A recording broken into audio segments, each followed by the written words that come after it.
Most people view Facebook as uncool or only used by old people, and yeah, there's a lot of geriatrics on there that are just ranting about the government putting microchips in their Raisin Bran cereal, or how 5G radio towers have opened a portal to hell that has allowed reptilian vampires to invade us in secrecy.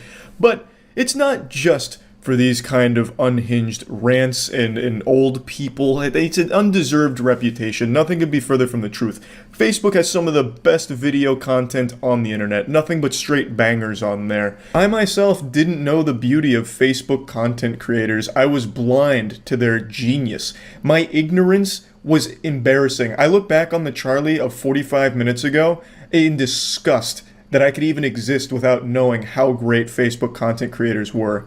I discovered them through Popo Medic's channel. He recently made a video going over bad Facebook videos. Popo Medic is actually the same channel where I learned about Detroit Urban Threat Management Survival Fitness Training Arena Turbo Arcade Edition Team America Gladiators.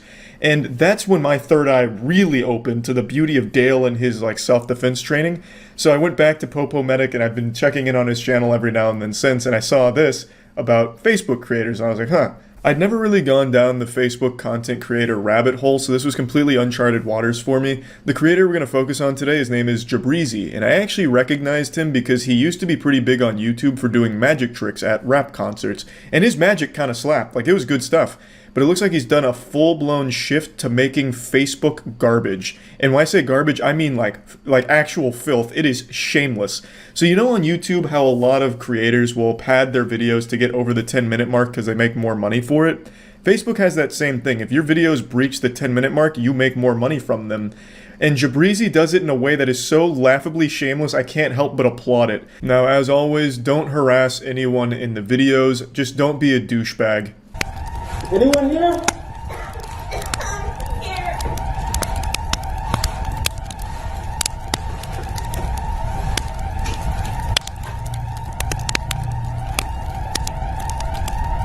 So then he just stays in that room for the next 9 minutes. That's right, 9 minutes you just sit here looking at the same hallway with nothing changing, just to make the video long enough to go over the 10-minute mark. The laziness is impressive, and this isn't like a small Facebook creator. Jabrizi has over 10.4 million followers, with videos getting over 100 million views sometimes. So this is the big time, and he's able to fucking squeeze them for all they're worth.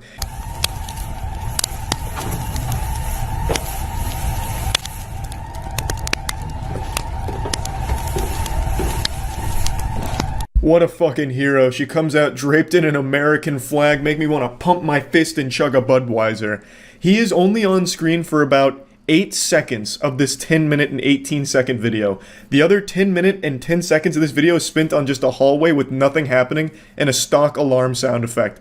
The laziness is absolutely admirable. It is so fucking impressive what you can get away with on Facebook.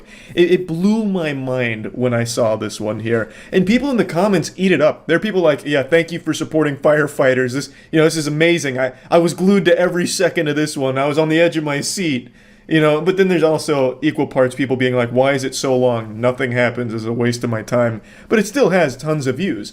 He gets so much money off of doing these things. It's completely effortless, and he's striking gold. He really is. I can't even be mad at him. He literally takes a concept that is about 30 seconds worth of content, if you can even call it that. And here it wasn't even 30 seconds. It was literally about 8. He takes that and then just fills the other 10, 15 minutes with nothing. Literally nothing. He just literally has a still image, basically. An unchanging shot of nothing. It's like that, what's that guy's name? John Cage, the guy who went on stage and did 4 minutes and 33 seconds of nothing while he sat at a piano. He was supposed to give a concert, but instead he just sat there on his ass and just hung out for 4 minutes. And people applauded as a really incredible piece of art. That's basically what this guy does with every video, and he makes a ton of money from it. And you're gonna see the gift. It's directly to your right, okay? Ready? 3, 2, 1. Okay, uncover your eyes and look to the right. Now, you'd expect her to see that her 2 children are right there, but she doesn't. And then you would expect her to, open the present and see them shortly after. But she doesn't. They dragged this one on for 16.5 minutes. Yeah, no fucking lie. It is constant edging and blue balls. If you can even call it that, because it's not like you're excited. You obviously know all of this is fake as long as you're not like actually senile or actually 2 years old. You clearly know this is fake. But the entertainment is supposed to be from like the feel-good nature of it, but here you don't even get that. It is just stalling and stretching and stalling and stretching. It is painful. So we decided Chris is in the street. My brother and my mom have two siblings. Have two moms. So we put two flags up, and now this is so special that we decided to split their flags on okay. Okay. No, it's I would say a pair of things, but it's more than one thing. Okay, I'm gonna spoil it. I can give you okay. You gotta do it. Chris, your mom's the last gift. Let's show you. Let's show you. Okay. Oh, luggage. It's luggage. You. Turn that out. Remember off the desk. Maybe start gonna love this. 5, 4, 3. When I get to 1, just pop out, look inside. Okay. 2. Okay. Are you ready, Mom? Yeah, I'm ready. 1. Go. Okay. Just go. Just look. Just look. 16 minutes, 42 seconds. Christmas is over at that point. If you spend that long on a single present, all the food's cold and your family's already left. Uncle's already drank himself into a coma. Like, there is no reason these videos should be this long. Even if you're just trying to shamelessly stretch to 10 minutes, Jabrizi goes the extra mile and stretches almost to 20. I also love how in almost all of these videos, you can see how bored the people waiting are. Like, I'm surprised those two didn't just collapse and faint from blood loss from locking their knees standing up like that for so long. Like, I'm surprised deep vein thrombosis didn't start setting in. Their legs just atrophying from standing still for that long doing nothing. And you can really just see the boredom and pain on their faces. It is actually shocking what you can get away with on Facebook. It blows my mind that people will sit there and eat this shit up. Very, very important. Yeah, very important, huh? Why are we out here alone? I don't have a husband.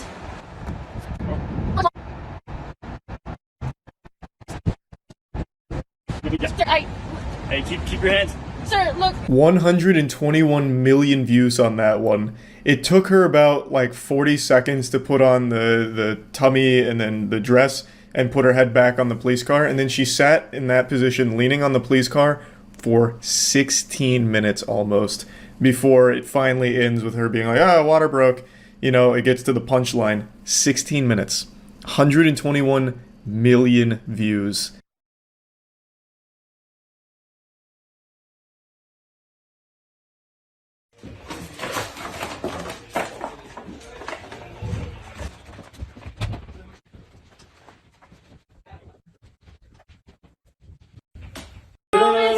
I really wasn't exaggerating when I said almost every single one of these videos is exactly the same like this, where they all stretch with nothing in there, just shamelessly padding for the most amount of money they could possibly get out of the system.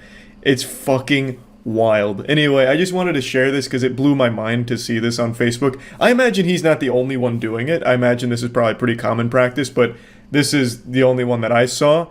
And probably the biggest, over 10.4 million followers that all watched this. So, yeah, I just thought it was interesting. That's about it. See ya. Surgery is a very scary thing. You are literally putting your life into someone else's hands. And unfortunately, sometimes those hands aren't focused on the task. They're focused on doing some of this. And maybe even a little of this. And God forbid, Lord help us, sometimes even this. What I'm talking about today is the dancing doctor trend. It's kind of dwindled in popularity after some of the doctors participating in it lost their license because of it, which I think is justice served. And in fact, I think that's not far enough. I think if you are a doctor who is compromising the health of their patient because of this dancing trend that you did, you should probably face a little bit more than just the license being revoked. You literally put their life at risk for some clout. Like, that's not an exaggeration to say. Now, this was a bit of a viral trend for a little bit. It actually predates TikTok. It actually was before TikTok, where for some reason some doctors got it in their fucking noodle that this would be like a really quirky, fun marketing thing for their practice, and somehow didn't recognize that this would scare the shit out of people, because no one wants their doctor to be the zany goofball who's going to, fool around during very sensitive surgeries. Would stop to film TikTok videos of them dancing with like pieces of their patients in their hands and using it as props, or just generally dancing or filming skits while operating on a patient. Just imagine that nightmarish scenario. You're about to go unconscious from the anesthesia, and as your eyes are closing, you hear the tick-tock 3-second countdown. And when it hits 0, you just go straight to Valhalla. It's such a terrifying thing to think about because surgery is so sensitive. You don't need me to sit here and tell you how dangerous surgery can be. Obviously, if you've developed object permanence, you can fucking recognize that surgery is something that is not to be taken lightly. It's not small potatoes by any means. So when you're going under for a procedure, you would pray that all of the doctors there are on your team, there for you 100% to, fix whatever the problem is or whatever's going on there. But in this trend, it was the exact opposite. It's like they waited for the patient to go to sleep and turned that fucking operating room into a nightclub. Hey, is the idiot asleep? Perfect. Drop the disco ball, bring in the dancing lobsters. Jill, hit it. Where are my boner jams? We're filming a TikTok. And it led to some problems. Now, the one I want to focus on today is a video that actually was very popular a few years ago and is making the rounds again because there is a follow-up to this story that I'd like to get into after showing it to you. Latoya Arsheen was among the first to see video of Dr. Wendell Boutte making an incision and mugging for the camera while the rap song Cut It played. I don't want to get DMCA'd, so I'm not letting the song play, but you know how the song goes. You need to cut it. Little acapella for you. That's Arsheen on the table. Cut It is your song, girlfriend. You did awesome. The photo release form is signed only by a member of Boutte's staff. Where Arsheen was supposed to sign is blank. I feel disrespected on a lot of levels. The song's playing here again while they're dancing with a portion of her flesh. This is actual Ed Gein type shit. This is diabolical. That's like something a Dark Souls boss would do. Use flesh as some kind of instrument. That is so disturbing. Like, I don't know what they were expecting with this video when they posted it. Like, did they think this would become like the official music video for Cut It or something going forward? Or like, I don't know how they thought this was a good idea and how they wouldn't get in trouble for it. Like, this is not what you would want your doctors to be doing while you're under. Because then you have to start to question, well, what else did they do that wasn't filmed? Like, I woke up from the surgery and my butt was a little sore. I'm questioning a lot of things now. Like, what's going on? Like, this is only what they filmed.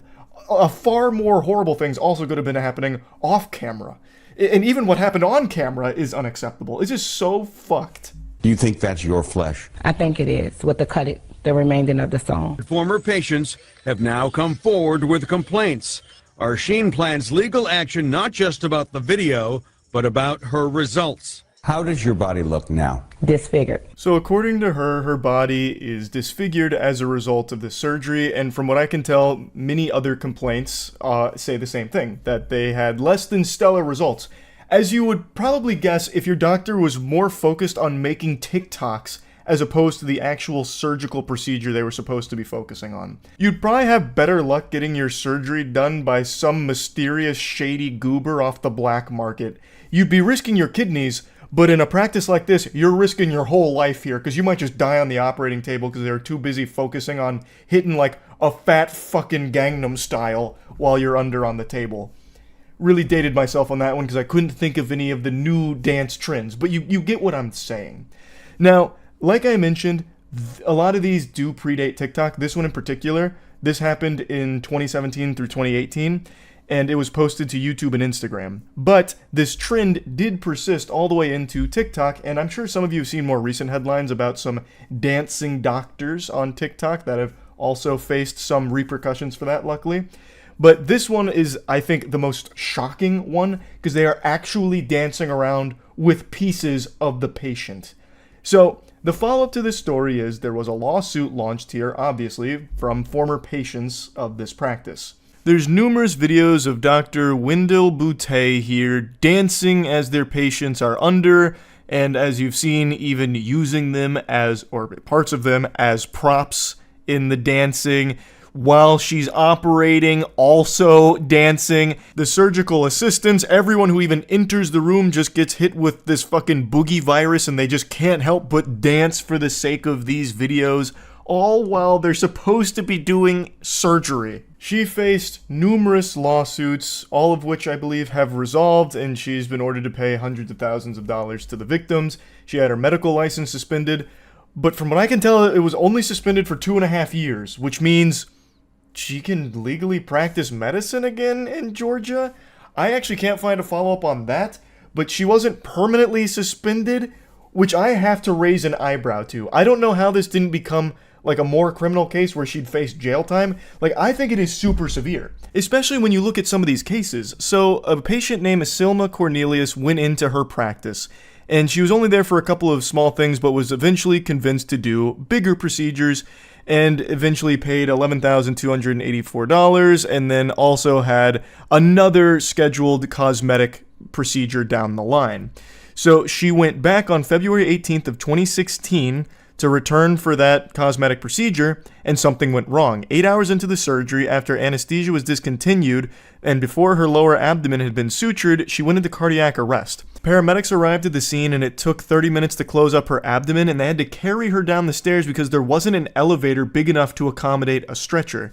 And by the time she arrived at the medical center, she was in severe distress, unresponsive, and unable to breathe without a ventilator, and suffered a severe and debilitating catastrophic brain injury, and left her reliant on a feeding tube and around-the-clock care. The quirky dancing doctor was legitimately ruining people's lives, disfiguring them permanently, and in this case, leaving a woman with permanent brain damage. Under no circumstances should she be allowed to practice again. It's not like this is just some kind of freak mistake that she made one time. She had dozens of videos doing this with many victims. Like, this isn't just some kind of whoopsie-daisy that someone makes, like, oh, how was I supposed to know that dancing during surgery and, parading around parts of the patients was a bad idea? Like, what do you mean? This is new information that nobody knew. Like, I couldn't have avoided this. This was truly inevitable. It's fucking ridiculous. I really think she got off very easy in this case. Yes, she was ordered to pay back hundreds of thousands of dollars to some of the victims, but she was also an extremely successful dermatologist. I don't think that hurt her very much. Like, she got off of this, in my opinion, very easy. Now, the anesthesiologist in that Cut It video you just saw also faced some legal problems as well, but he was actually cleared of malpractice last year. In that video I showed you with Cut It playing, Dr. Roland Pinkney was in there dancing as well. He was the anesthesiologist that day, and he was facing some legal issues here, but was ultimately deemed not liable in any way for what the victim had experienced. As a result of this, 100% of the fault was put once again on Wendell, and basically they were arguing that him dancing was not a breach of care. Like, the argument they made ultimately was that it was just him being less than professional, but him being unprofessional doesn't constitute breaching the medical standard of care that he needed to uphold. I have to firmly disagree here.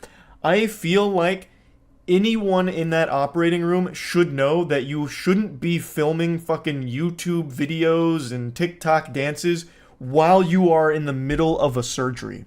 Now, in his defense, he was under the impression that the patient consented to having that kind of content made during the procedure. So it does get a little fishy there with exactly what he was aware of. That is a weird thing to consent to. I don't imagine there's many people out there that would be super happy to see themselves under the knife and having their doctors like dance around with their flesh. So that still seems a little odd to me, but ultimately he was found not in violation of that medical standard of care. It was no malpractice on his end was the verdict. But yeah, pretty fucked up situation that I just wanted to talk a little bit about because I dove into it pretty deep today. That's really about it. So yeah.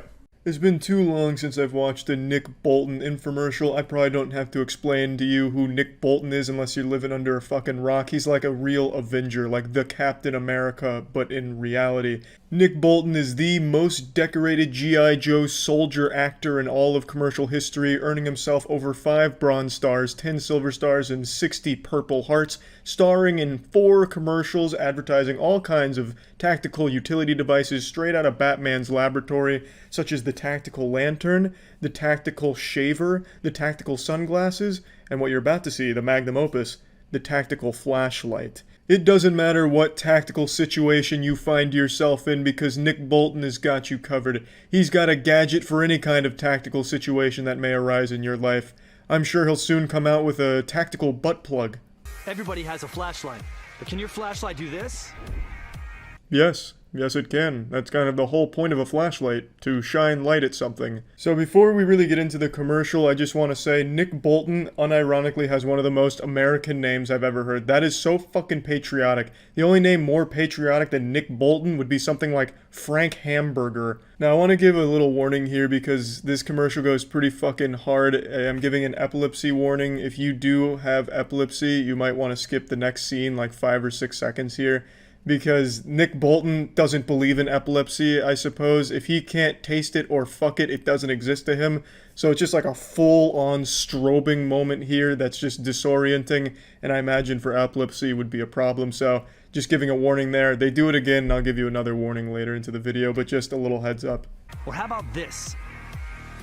The Bell & Howell Tactical Flashlight can. Similar to flashlights used by elite military units, the Bell & Howell Tac Light can do things no ordinary flashlight can do. I like how they hype this bad boy up. This tac light is used by the world's top soldiers with at least 5,000 confirmed kills, and then the person they show on screen is wearing a hoodie and pantyhose over his face. I also really like this idea that it's going to stop a burglary just because you shine a flashlight at somebody. Maybe it would if the burglar is really shy. But I mean, couldn't you get the same effect by using any other flashlight or even just yelling like, hey, you're breaking into that shit over there and I'm watching you do it. This is a problem. I'm going to call the police. I don't think it's necessarily the tac light that's striking fear into their boners like, fuck, I was going to keep breaking into this, and if it was a normal flashlight I would, but I can tell it's a tac light. I can tell from the luminous flux that that's definitely a tac light. I'm fucked. I got to get out of here. My goose is cooked. It's so bright, it can be seen up to 2 nautical miles away. And if that something that goes bump in the night turns out to be someone... Spoiler alert and quick warning, they're about to use the strobe effect again like you're stuck at a fucking obnoxious nightclub, so just another epilepsy warning. Only a tac light has a super bright strobe that can stun and disorient would-be attackers. Yeah, far be it for me to question the experts here like Nick Bolton, but I can't imagine a flashlight is the best tool for self-defense. Like, that strobing thing would be annoying for like 1 second maybe, and then you're back to normal. It would only be effective if the burglar happens to be epileptic, or if the burglar happens to be one of the ghosts from Luigi's Mansion, and you also have a vacuum nearby to help. There's just no world where shining a flashlight at a burglar should be like your first means of defense. That should be something where it's like, shit, I misplaced my baseball bat with the nails in it. I can't find the shotgun. What do I have in this drawer? A flashlight. Fine. And then your next thought should be, I'll try and beat them to death with the flashlight, not try and like fucking stun them with it because of the strobe. Like, it's just not gonna work. It's a terrible idea. Unless that flashlight has the same intensity as like the fucking sun, you're not gonna get anywhere with this tactic. That's like downright dangerous advice to try and advertise this as like a self-defense tool. A car battery will stop working in sub-zero temperatures, but even getting frozen in a block of ice couldn't make our tac light stop working. Oh, that is fantastic news. Wonderful. I've been looking for a flashlight that I can hibernate with in a block of ice. And it'll keep working when fully submerged in water, even 212-degree boiling water. Excellent for those tactical situations you find yourself in where you're inside a volcano and need a flashlight. This bad boy will keep on working. It's tough enough to survive getting run over by a Humvee. Try that with a regular flashlight. I don't care how indestructible this tac light claims to be, I guarantee Nick Bolton could break it in the palm of his hands with those fucking meaty, red-blooded American bear claws of his. Those fucking meat cleavers. He could crush that fucking tac light into a massive diamond just from the pure pressure of his patriotism. Compact and lightweight, it goes where you go. So you can feel safe in dark places at night, or just have the right light for emergency situations. What else? 5 preset modes. It's made of high-grade aircraft aluminum. The bulb lasts 100,000 hours. I mean, there's just nothing like it on the market today. Yeah, but there is something else like it on the market. It's called every other flashlight that has ever been made. There's nothing in this commercial that tells me that this is anything unique when it comes to flashlights. They haven't reinvented a flashlight. It just does what every other flashlight does. I didn't see anything here that just is wild and wacky about the tac light that makes it stand out. Unless, like, when you shine the light, it calls Nick Bolton's hotline, his direct cell phone, and he'll come and beat the ass of whoever you're shining the light of. Or, like, when you shine the light, it calls in an airstrike if you use one of its presets. But I didn't see any of that. It's just a normal flashlight. So, I mean, yeah, pretty cool commercial, though. Can't get enough of Nick Bolton. That's about it. So, yeah. This one? Never mind, it's pretty fucking cool. How does a mistake like this even happen? And it's like super hot too. This guy's gonna pull his fucking face out of there and he's gonna look like Red Skull from the Avengers. Come on! We can fucking do this! Is there just a fireman on the other side of that wall shooting a hose through and hitting him with it? That should help. Is that the end? Oh god! How is this happening? Oh lord, it's coming in again! Like a fucking submarine malfunction. You can do this! It's like when you hit a fire hydrant in GTA. Just turn the water off. Is this even a plumber? Is this just like your neighbor who said he can fix it? Even I know how to handle this. Come on! Here we are, we're back in the helm. Grandma's got the old wet vac out. That ought to fix it.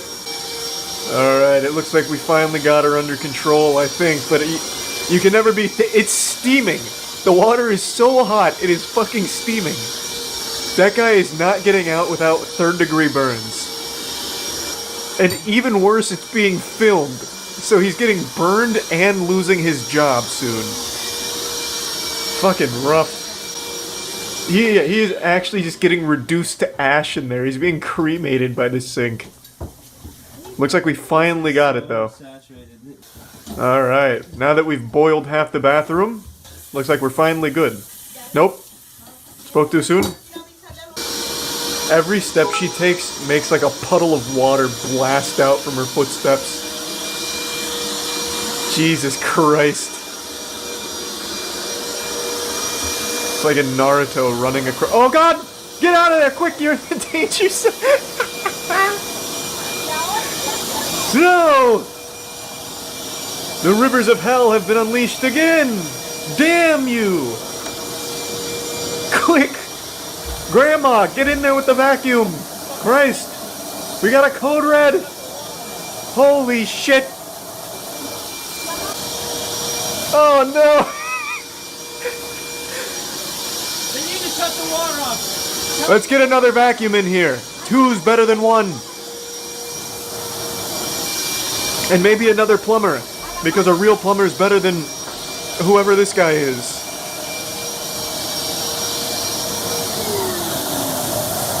Jesus fucking Christ. It's like a ride at Universal.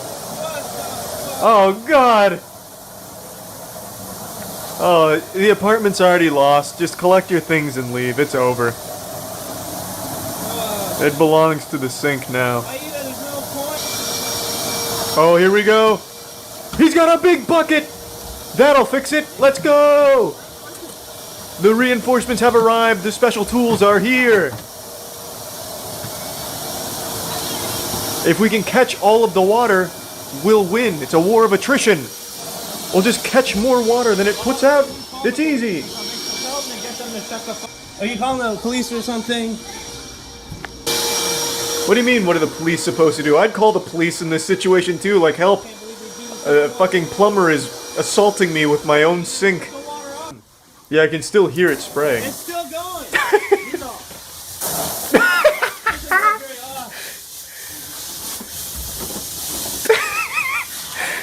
This guy's gonna fucking drown. He's gonna literally dry drown pretty soon. Oh my fucking god. It's not even connected to the water supply of the apartment building. This is coming straight from the ocean floor. That guy is getting cooked. By the time he finally leaves the bathroom, he's actually just gonna look like Larry the Lobster from SpongeBob. Oh, Jesus Christ. How is that even happening?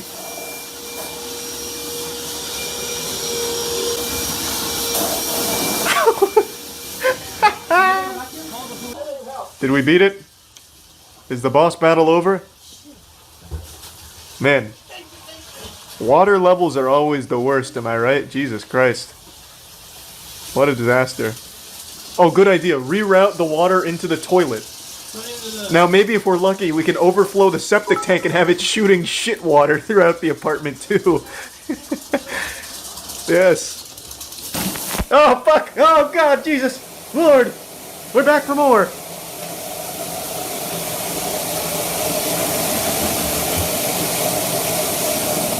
This whole fucking bedroom is fucking ruined. Yeah, I'd say so. It is definitely ruined. You pissed off Aquaman, and he's not taking it easy here today. Fucking shit.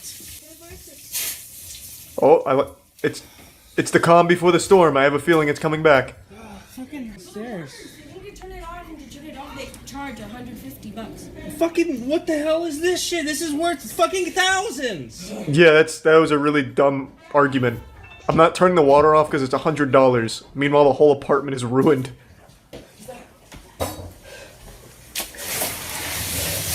Oh God, it's...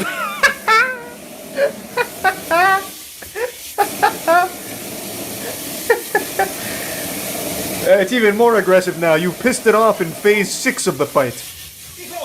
Jesus Christ. Entire room. That man is getting pressure washed right in his goddamn mouth. I at least respect that he hasn't just given up. If it was me, I would have just left. I would have just walked out and been like, I fucking retire, I'm done, good luck. I would have just fucking busted the sink and leave.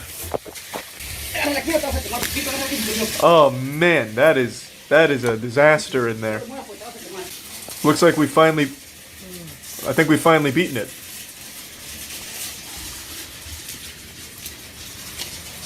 Hey, at least we've stopped it before it caused any major damage. We got ahead of this one. It could have been a lot worse. Good work, team. Fuck yeah. Textbook. I'm thinking maybe like a 3-star review on the plumber's services, maybe? No, the plumber... I don't think it was the plumber's fault. It must have just been something with the pipes. The plumber did everything he needed to. Everything by the book. The apartment complex requires a $150 fee to be paid every 30 minutes the water is turned off? Holy shit. So it's entirely the landlord's fault, and obviously the plumber. Wilmer, confident in his abilities and armed with his trusty 5-gallon bucket, knows that he will always get her return business if he pulls this off.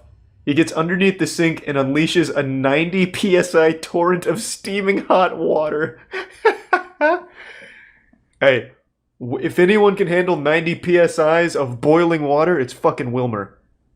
Wilmer ain't got no problem with that. His skin is made out of steel, goddammit. For all the morons who complain that I should have put down the camera and helped this waterlogged jackass, I chose not to help for liability's sake and instead document the incident. Absolutely the right call. I know for a fact, and it's probably not like this now, but I guarantee a lot of people are like, why the fuck didn't you help? Like as if he's supposed to do something. What he's supposed to do? Start doing like water bending techniques to put it back in the wall? Like there's not a whole lot of wiggle room for two people to be handling the same glory hole down there under the sink. So him filming is absolutely the best call. Plus, then if he helped and it still did this, he would then be liable for some of the damage, I imagine. No doubt. He made the right call for sure. If you've been around this channel for a long time, you'll know that I've always enjoyed diving into the insanity that Kickstarter offers from time to time, just looking at some of the more outrageous product pitches. And today someone sent me this Kickstarter pitch claiming that it's the worst one the site has ever seen, to which I rolled my eyes and scoffed like an anime villain. The horrors I've seen on that site, I'm like a war veteran of Cringe with PTSD, just remembering things like the Air Umbrella and Michael Superbacker, God bless. But I still decided to take a peek, so I dusted my shoulders off and decided to dive in, and interestingly enough, it is very bad. I don't know if I'd call it the worst. It's pretty awful, but I don't know if it's the worst I've ever seen. But I thought it'd be still fun to dive into it, because this kind of content's something I haven't made in a while, so it'll be a nice little blast from the past for your ass. There's more truth in here than what we're reading in the papers. Observe the millennials, the YOLOs, Generation Y, or why the fuck not, thinking they are special because mom and dad and their 5th grade teacher told them so.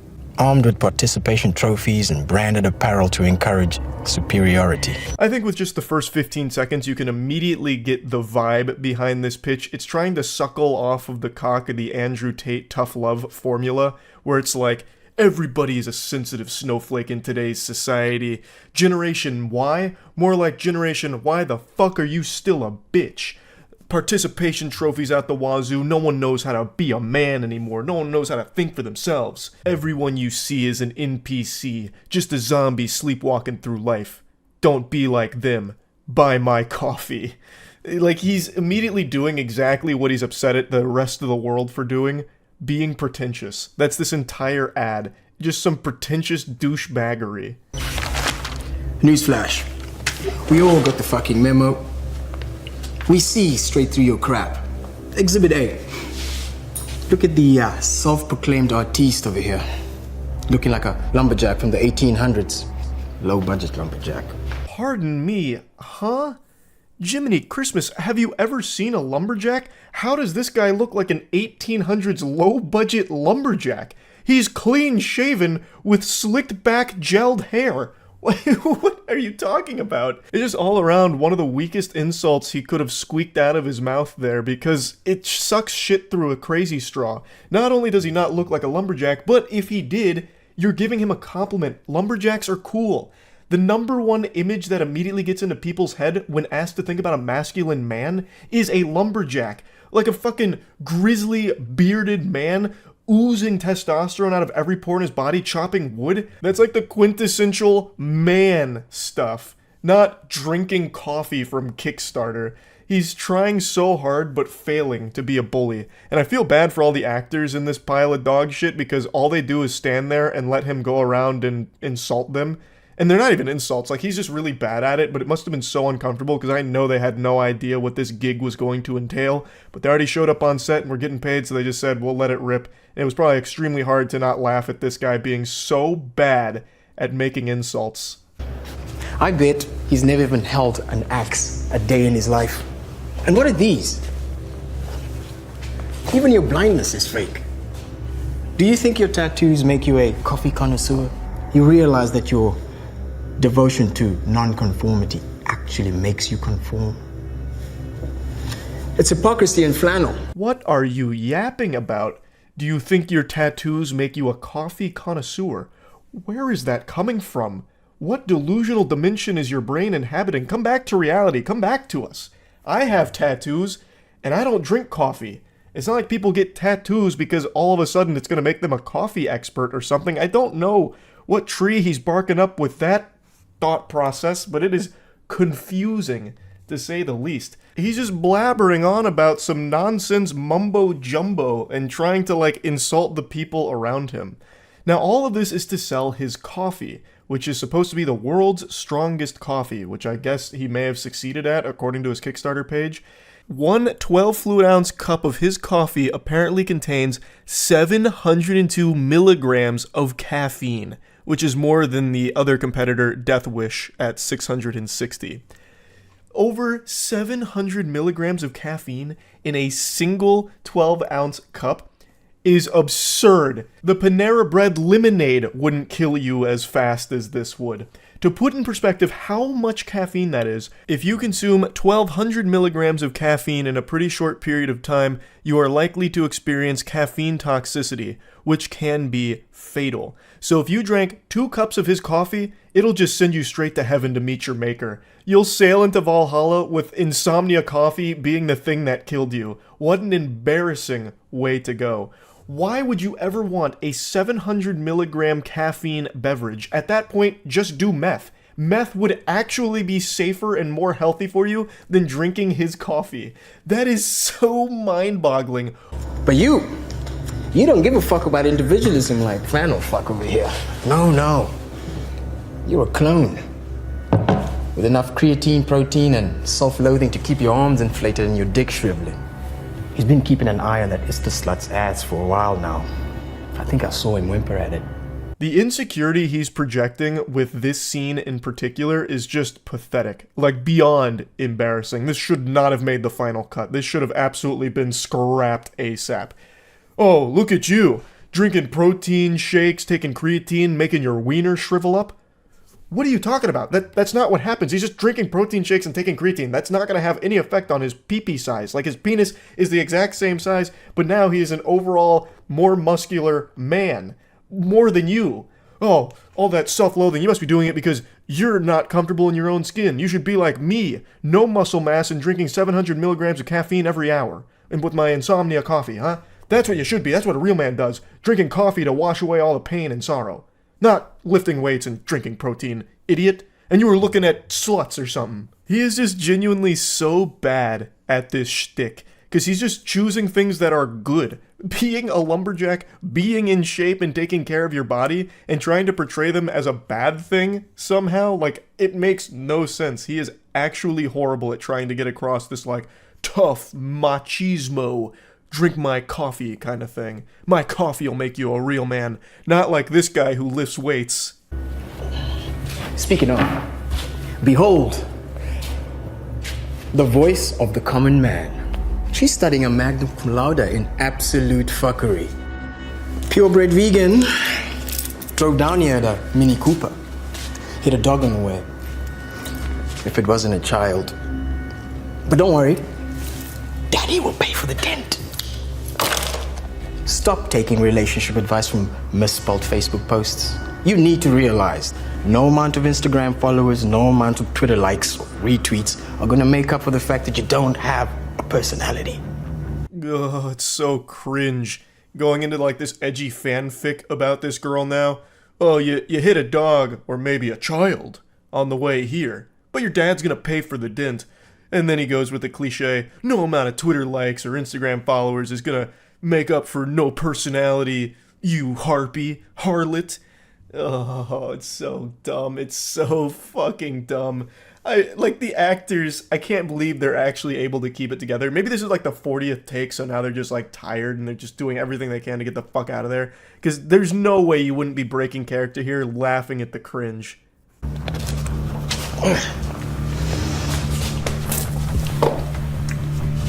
How the fuck does she keep that shit down?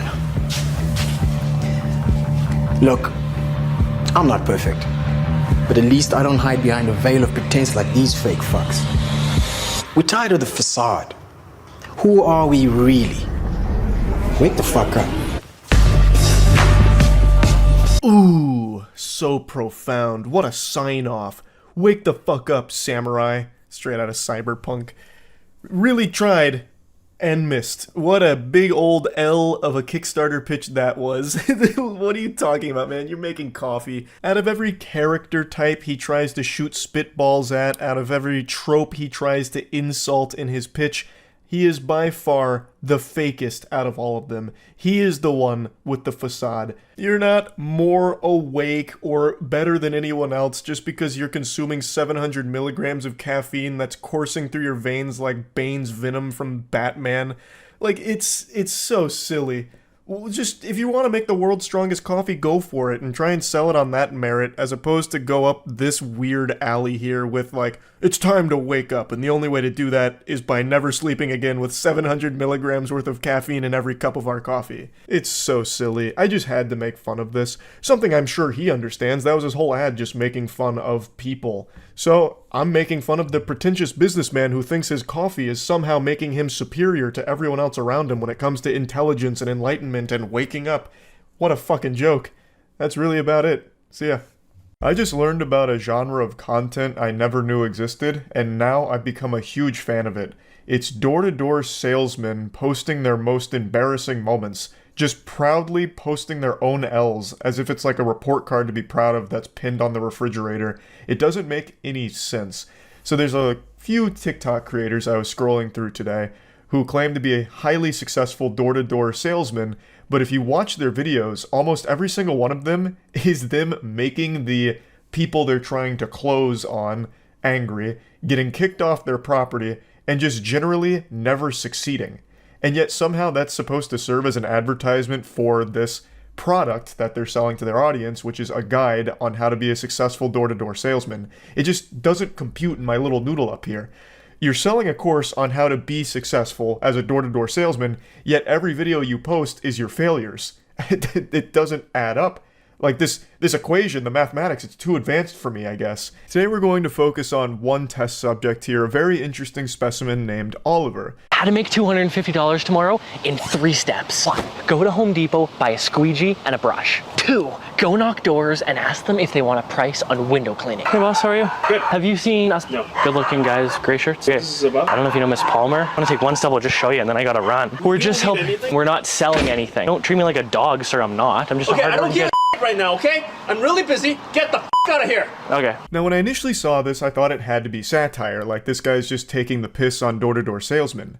But he's not. Oliver, his whole career is being a door-to-door salesman and trying to bestow upon us plebeians his sage wisdom when it comes to this craft that he's clearly mastered here.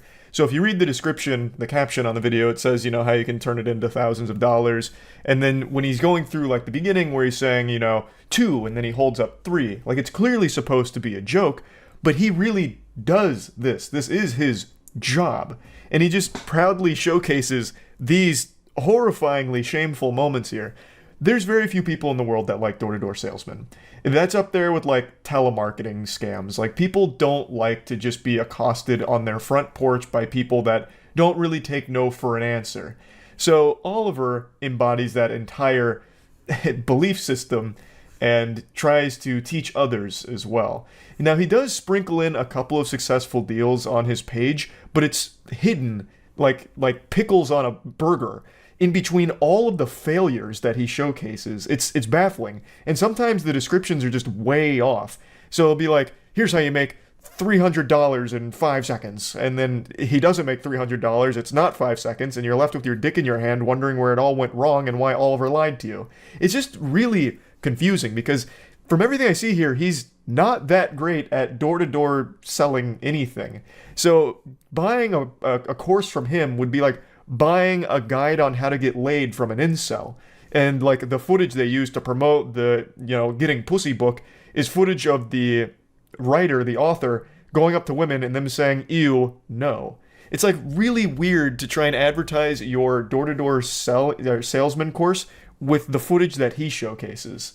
Hey boss, how are you? Have you seen us? What do you mean? The good-looking dudes with blue shirts? No. You missed us. Show you super quick. We're giving a bit of a discount for dudes with glasses. So Oliver has a script that he never really deviates from. He is actually a video game NPC with only a few dialogue options. He always starts with, hey boss, if it's a man, and then he always says we're doing a bit of a discount for something that the person is wearing or something appearance-wise, like sometimes, you know, women with short hair, women with curly hair, and they're like, haha, thanks. And then he goes into his hard sales pitch here. You qualify. Give you a quick price. Yeah, that would be good. I love the setup back there. It's usually $309. Comes down to $209.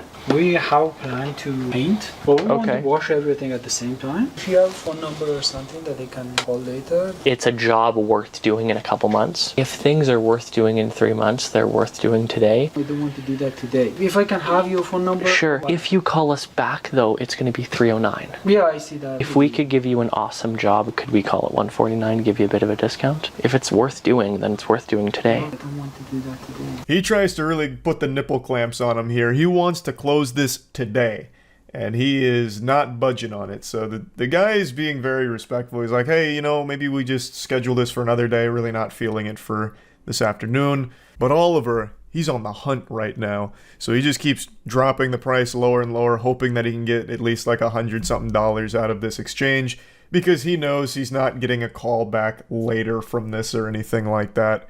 So it's just desperately trying to keep making a sale here on this guy who's just trying to be nice and indulge in the pitch, but eventually doesn't work out. They go their separate ways.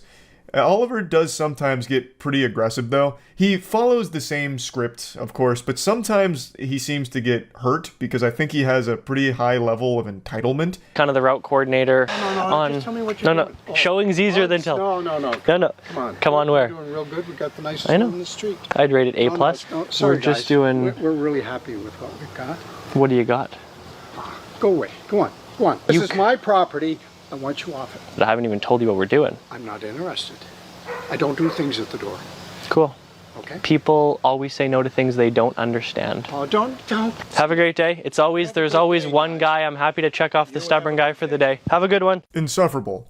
The elderly gentleman here isn't the bad guy. Nobody likes door-to-door salesmen. Like, plain and simple. There are very few people that enjoy that. And the ones that allow you to go through the whole kit and caboodle song and dance of what you're selling are the ones that are just too afraid to just say no to your face and close the door, because that's not an easy thing to do for most people. That takes a lot. And most people, it becomes kind of like a high-stress situation trying to figure a way out of it, but no one's usually interested. So this old man just being blunt about it isn't necessarily a bad thing. Another thing I notice a lot with door-to-door salesmen is they really like elderly people because they're much easier to manipulate into giving them money for a usually subpar service and something they legitimately don't need in any capacity. So this guy was just not having it. He's saying, no thank you. But Oliver keeps pushing. He's like, oh, you don't even know what I'm doing here yet. Oh, people always say no to things they don't understand. Just being a fucking insufferable asshole. Like, condescendingly talking to this guy as if he's an idiot for not doing this. And it's just trash. Like, I think that's just awful. So then that clearly gets him even more riled up. And then Oliver's like, I'm checking the stubborn guy off the list. Like, what is this? Elementary school? Hey, Junior, listen, no gold star for you. You're a bad egg, not a good noodle. You know, it's like, what the fuck, man? Like, you went up to him, he did not want it, you should have left when he said no, but that's not how you operate. When you hear no, you just keep pushing. It's all just super slimy, and of course nothing about him is genuine. He has set lines that he says to each person that he encounters because he doesn't even really view them as people. They're just potential money bags that he can grab a few bucks out of. It's just, there's nothing good about what he does. And I also don't really trust his claim about being this guru salesman. And he claims that he's made over 9,000 sales. But I truly think that's just a meme. Based on everything I've seen here, I don't put a lot of faith in that claim at all. And then he even tries to post testimonials, at least in one of the videos I saw, where it was just like 2 Discord messages from 2 completely random people that are claiming that they're making, you know, a couple $1,000s a day thanks to everything that Oliver's teaching them, and I feel like there's no fucking way. And we're giving a bit of a discount for people that are sitting on steps, which is coincidence, actually. Go around, count it up, just give you a quick price. It's okay, we do it every other year, and we have someone we usually use, and this isn't our year. Is he as good looking as me? It's such a cringy routine, too. He always mentions himself being a good-looking guy, almost every single time, too. It feels like a lot of insecurity here that's brewing up and that he's trying to mask with this, I guess, bravado, perhaps? I don't know. It's just so off-putting. So pretty much every time he knocks on a door or approaches homeowners at their property, he mentions, like, hey, have you seen us? Like me, good-looking guys in this shirt? Well, here's our discount for, you know, ladies sitting on steps. Ha ha ha. I don't know, it's fucking awful. This did not lead to a sale, by the way. I'll spoil it for you. They were not interested, surprisingly. I call it 125? Sorry, I don't think it's in the budget right now. 125? Sorry. Okay. Thank you, though. The caption on this one literally says how to close deals, and he gets a drive-by rejection. So he's talking to her at the door, wasn't working out. She then comes back around and says, nope, still a no, sorry, basically. And yet he still says how to close deals, even though, like, if you watch the video, he doesn't close the deal. He gets the door closed in his face, fundamentally. Like, she didn't, like, slam the door in his face or anything, but it was a no. I think that's probably enough clips here. I just find this to be so fascinating to hype yourself up as a guru of a craft, but then all of the evidence you present of yourself being that guru contradicts it, because it's mainly failures or just being misleading. Now, like I said, he does have a couple of successful closing deals here that he posts videos on, but I wouldn't even say it's the majority of it. I'd say it's like pretty even between failures and the deals he closes. And keep in mind, these are only the ones he films. I feel like he's filmed every single successful deal he's ever had and has only posted like half of his failures. So it's probably like a ratio of 500 failures to one person who just finally gives in after being pestered enough and says yes reluctantly to him. So it's not exactly the best ratio. I'm just spitballing numbers here, but that's kind of the impression I get. I just wanted to talk about it because I didn't even know this little genre of content existed. So, found it interesting. That's about it. So, yep. Hey, tough guy. You know what these are? Huh? Yeah, that's right. That's some natural, God-given chompers right there. And just like everything in life, they're not perfect. But these teeth are real. And this enamel, it's been places you wouldn't believe. From food to pussy. That's right, I'm down there biting on it like bubblegum. Yep. I haven't slept again. It's 6:45 a.m. I've been up all night for the third time this week. I'm in a silly, goofy mood. Point is, though, I've got real teeth, which is becoming less and less common now online. A lot of the people you see on the cyberspace is rocking veneers. It's become extremely common, and now there's even huge scams revolving veneers with people that are claiming to be veneer techs. Meanwhile, they're just greasy goobers that read a single Google article on how to potentially install veneers, but it's just a bunch of mumbo jumbo. It doesn't actually make them qualified. They basically just say install the veneers with rusty nails and toothpicks. And I just learned about someone who basically took one of those courses and opened their own business with it. I learned about her from Atozi, who just covered her. Her name's Emily Martinez, and she's actually in my neck of the woods down here, baby. We are getting some absolute lunatics recently in the headlines down here in the old swamp. Emily Martinez is facing some serious years in the slammer for practicing dentistry without a license. She had been running a business where she would give people veneers extremely cheap because she would just crazy glue a set of veneers to people's mouths, which inevitably led to people getting infections and needing emergency care. Came here to Tap In Beauty Bar to get a smile makeover, but they left with pain and injuries. Police say that Emily Martinez used crazy glue to put veneers on her victim's teeth. She's not smiling in her mugshot, but giving clients a bright white smile with veneers is what Emily Martinez advertised on social media. Video after video shows her claiming to transform teeth from drab to fab, except she is not licensed to put in veneers. She has no schooling to do veneers. And in the state of Florida, obviously, you have to be licensed to do any kind of work like that. An interesting scheme, and surprisingly, she's not alone. She is, to my knowledge, the only one that's been busted for this, of installing veneers using crazy glue. But as I briefly touched on, there is this new practice of veneer techs that are popping up, which are just people that Googled how to install veneer and read the WikiHow guide that popped up first. They're not actually experts, but they're getting business because veneers are expensive, real ones are expensive, and people like Emily Martinez are charging a fraction of the cost. So people are like, oh, I'll save money and get some real nice teeth, and then they go get their shit fucked. Something her victims didn't know. 2 separate customers reported Martinez to Pinellas Park Police this summer after they had complications, and Martinez refused to fix the work or refund them. They were told by an actual dentist that the veneers that were placed in the victim's mouth appeared to have done with crazy glue.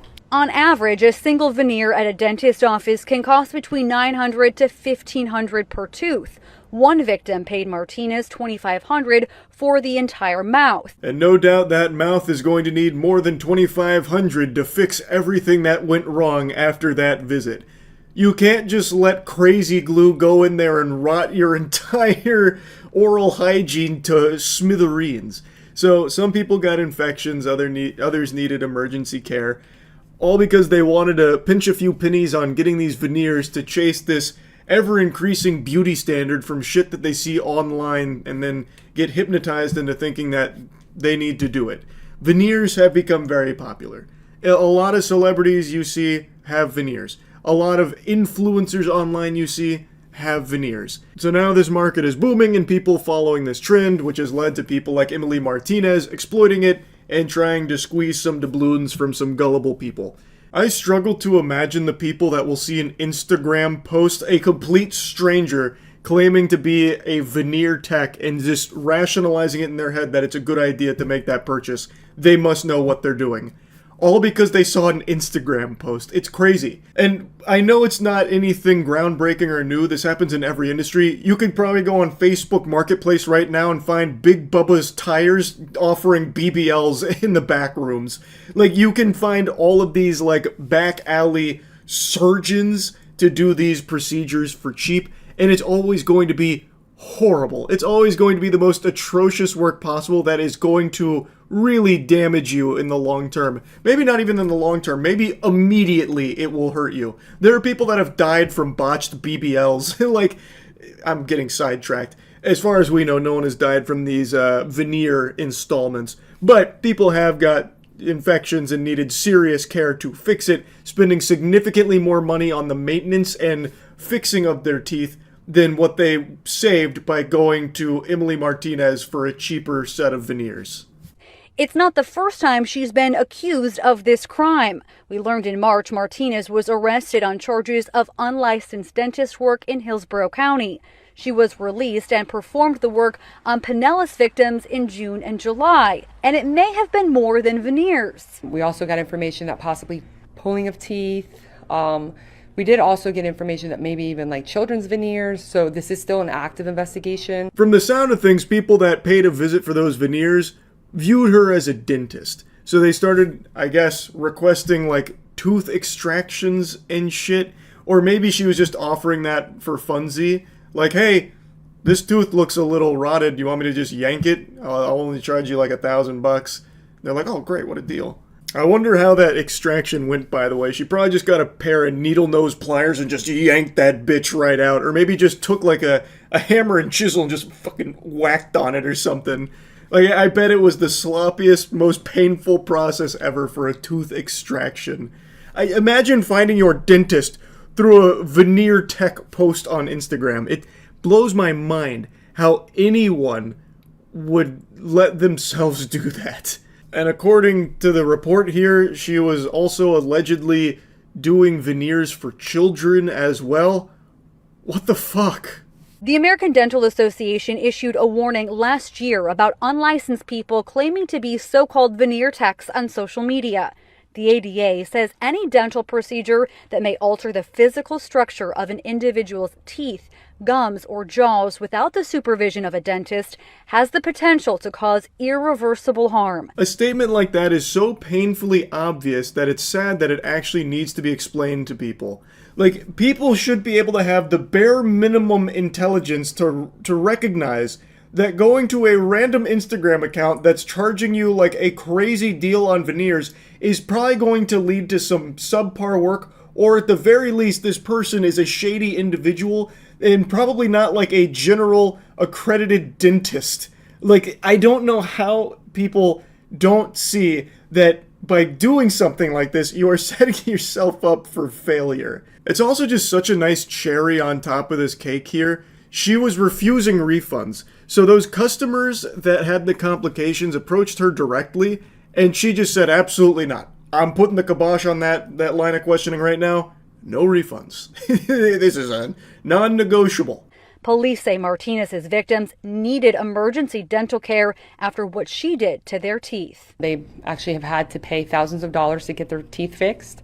And some of them had to wait for the infection to clear and go get their teeth fixed. And police say that Martinez was operating here since at least January, but she has used multiple different names for herself and her business. They encourage anyone who may have used her services to reach out to police. This lady was unhinged with this business here. I am very curious how many people paid for her services, because we know at least 2 of them had some pretty big complications that required like serious tending to, according to the stories. I even read a report that apparently where she claimed to be a dental assistant for 4 years and had proper tools and training, and she learned how to do this procedure after taking an online course on how to fix her 11-year-old daughter's smile after her teeth were knocked out. So basically, she did a Google search on installing veneers and then launched a whole business which basically amounted to just crazy gluing that shit to people's mouths. A mind-boggling strategy.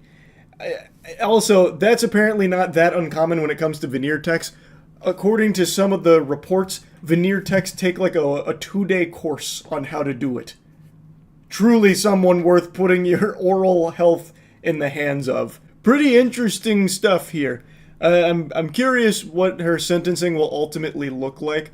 And I'm, like I said, very interested to know how many clients she had. I bet there are people that were seeing her actively like a general dentist Like, even going for checkups to her. I bet.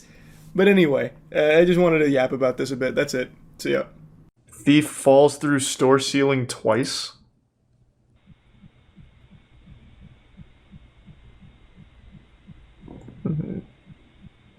Oh, he's over here. Oh, this guy's a genius. He set up a decoy. I thought this was him. I was wondering how he gets to the ceiling. Oh, we got a real fucking criminal mastermind here. He thought of everything. It's like some shit out of Johnny Bravo when he went to steal a giant diamond. He got like a little rope and everything. I just don't get it though. Thank God for that rope, am I right? A nice slow descent. What's the point? He's clearly he's robbing the place. Look at all the good loot he's walking away with. Or maybe he just wanted to try out his rope. I'll see if I can break into this place with my rope, fuck it.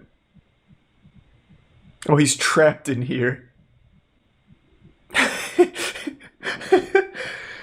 This man's hatching so many plans, and every single time he thinks of one, it almost immediately doesn't work.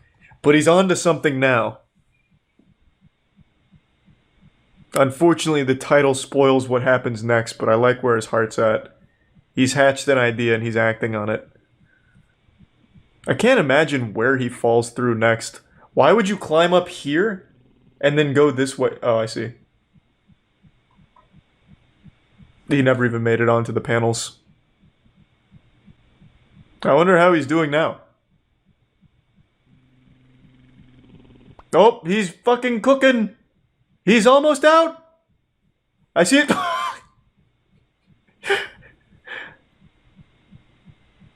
Alright, we were close on that one. I think one more time, and we should be free. Man's gonna just call the cops on himself to let him out. What do you mean if you know the whereabouts of this subject? He's still in the store. It's become his sarcophagus. He hasn't left. Just check the store. Oh my god, he falls through the roof as well. Or the ceiling.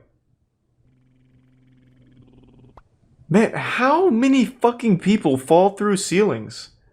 I used to do vodka coke. That was always my mixed drink of choice. Cheap.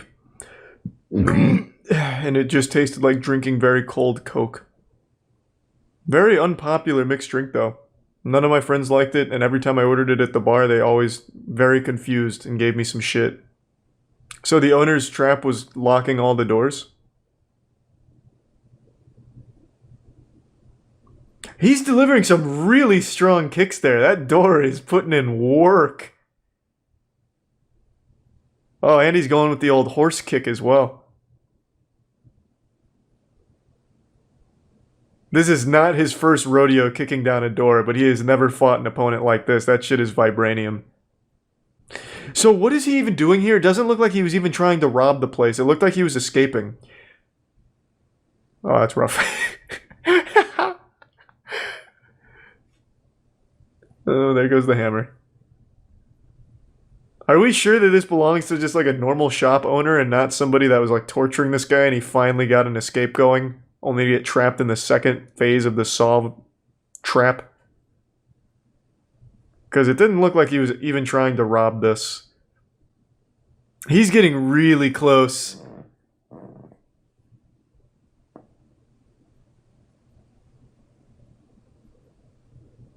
I think that was a really fucking dumb plan.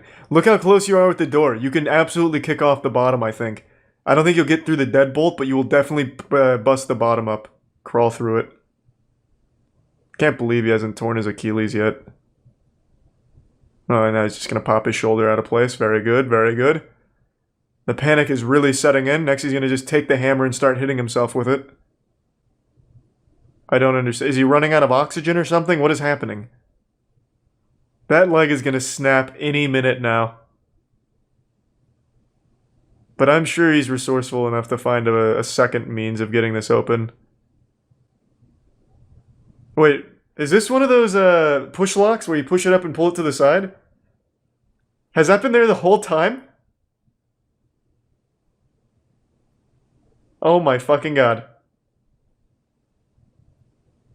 To be fair, I also didn't notice it, but I'm also not looking at the door in person. I see he's still not free, though. It looks like it is just a closet. This escape room has really bested him. God, did he just live here now or something? Holy shit, how long is this video? Oh my god, he's dehydrated, starving to death. I haven't been looking at the date up here. Is it changed by like a week or something? What's going on? This man's deteriorating. Oh, that was easy. Hey, what's up, pussy? Should have locked the cop in. That would have been a big brain move, but there's obviously another officer over here. That would have been like some mastermind shit, though. He just tucks his legs forward a little bit. This officer becomes trapped and he just has to take on one guy. It's like some GTA RP kind of shit. No, there's clearly two cops is what I'm saying. Chat, Jesus, you would never succeed as a fucking villain. A, cops don't respond to calls alone, there's always backup, and B, he was clearly talking to somebody over here while the officer was behind the door. People are more gullible now than they ever have been in the history of this species. That is just a fact.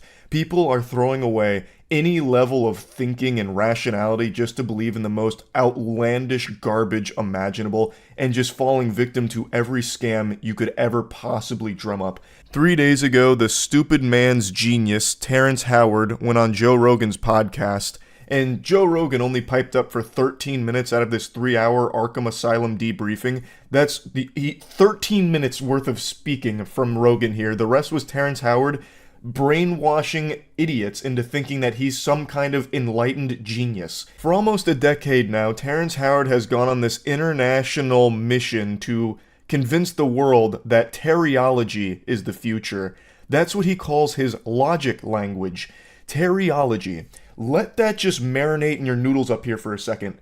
You're believing in a guy who's fucking preaching about teriology. So, there already exists so many people that have broken down everything Terrence Howard is wrong about in the teriology logic language system. I'm just going to focus on his biggest one. 1 times 1 equals 2. That is something that he has built his entire fucking identity around when it comes to his math. And for the first 9 years of this one-man traveling circus, everyone laughed at him because it's so outrageous. If we followed teriology, cars, phones, planes, medicine, literally everything that is keeping you alive right now would not exist because his logic language is fundamentally wrong. It's not up for interpretation. He is provably wrong in every possible measurement. And I want to dive into this deeply because so many people are thinking that he is correct. They are throating his cock and balls, literally slobbering all over his meat because he went on Rogan and used words they didn't understand. So since they didn't understand the words, they took it as a sign that this guy's the fucking chosen one when it comes to math. I'm not even mad at Terrence Howard, I want to make that clear. I'm mad that a lot of people think Terrence Howard is right. I'm more mad at the gullibility of people to just take this at face value without doing any level of thinking for themselves. It's so easy now for people to just throw away their own thoughts and just let people tell them what they should believe in. They're like, yep, that sounds right. I want to believe in that, so I will. It's so fucking frustrating because that sets us so far back. Now, before I even dive deep into this rabbit hole, I want to tackle his biggest one that he has always put on the boxing gloves and fought for the honor of, which is 1 times 1 equaling 2. He even made his own YouTube video here explaining how 1 times 1 equals 2, and admittedly, if you set aside everything that he's wrong about, he's still fucking wrong. He doesn't even come close to accidentally tickling something correct. He is fishing around in the dark looking for a urinal to piss on, but he keeps pissing on the floor because he can't find it. He doesn't decide to just turn the lights on. He wants to live in this absolute, void of logic. I am going to demonstrate why 1 times 1 can never equal 2. A 3rd grader could do this, and I'm going to break it down in a way that no matter how stupid you are, and no matter how much you want to believe in this concept, it can't work. In no dimension in the multiverse could this ever be a real possibility. So when you're saying times, when you're using multiplication here, you're talking about the groups of something. So one group of 1 is 1, but let's get more physical with it. And I'm going to do it using a physical object here We're going to get real, kinetic with it. And I'm going to use the GamerSupps Moist Waifu Cup. So this is me on the cup, big titty anime girl. It's available at gamersupps.gg. I'll put a link to it in the description. It's available for the next 2 weeks. This just seemed like a natural segue into mentioning that while I demonstrate this. Now let's put this concept into practice in a real-world scenario. You catch me at the grocery store, you say, "Pardon me, Charles, looking extraordinarily breedable as ever today. I have this box of moist GamerSupps waifu cups. Come take a peek." And I march on over and I say, "By Jove, look at that. There is a single moist waifu shaker cup in that box. There is one box with one moist GamerSupps cup in it. One box with one cup. I pick that up. I would have one shaker cup. 1 times 1 equals 1. That's just how it works. There's not any scenario where all of a sudden this waifu shaker cup is going to start budding like it's fucking SpongeBob and I'll end up with 2 somehow. That's not how it works. I have one box that has one cup in it. You come up to me again, this time it's at a Sam Ash music store, I'm fucking blowing away at a trumpet.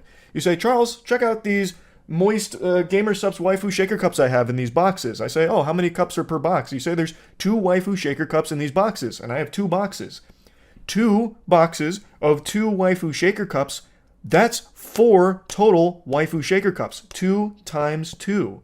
It's like, this shouldn't be a hard thing for people to grasp. These aren't hard to understand, but when you have someone like Terrence Howard preaching just completely incorrect things, it's able to mislead people who want to believe in something different, that want to have this big paradigm shift in mathematics, which I don't really get. Why do you want mathematics to change? The only reason you're alive right now is because of that. You would have likely already been mauled by a bear, died from an infection, died from dysentery, wouldn't have made it past the Oregon Trail, like way before you even made it to whatever your current age is, if we didn't have math. We wouldn't be where we are today. You wouldn't be watching this. You would likely be out there hunting and gathering and probably dying in the process.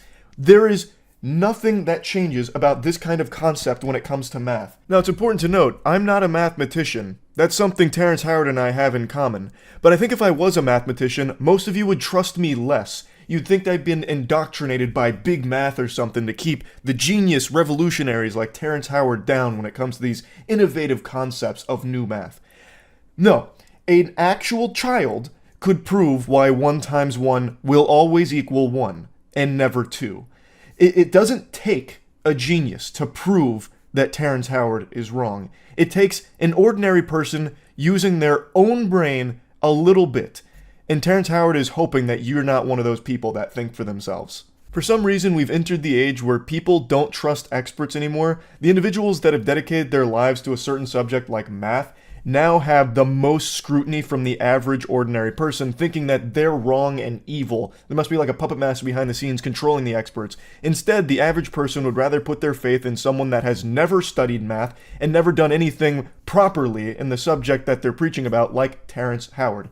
He has dedicated his life to being wrong. Meanwhile, the experts that just get fucking torched by people that don't understand math have an entire history of inventions to show for it that these people are literally using to criticize them.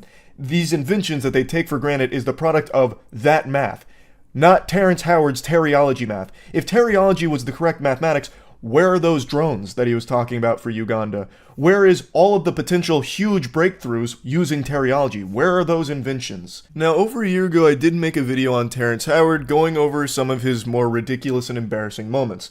I'm not going to really harp on those here because a lot of people went from Joe Rogan to that video and said that I was just attacking him on like a personal level or something, which I really wasn't. I was just explaining why a lot of this is so silly and I was making fun of it, as everyone used to do back when we used to think for ourselves instead of just be spoon-fed all of our opinions.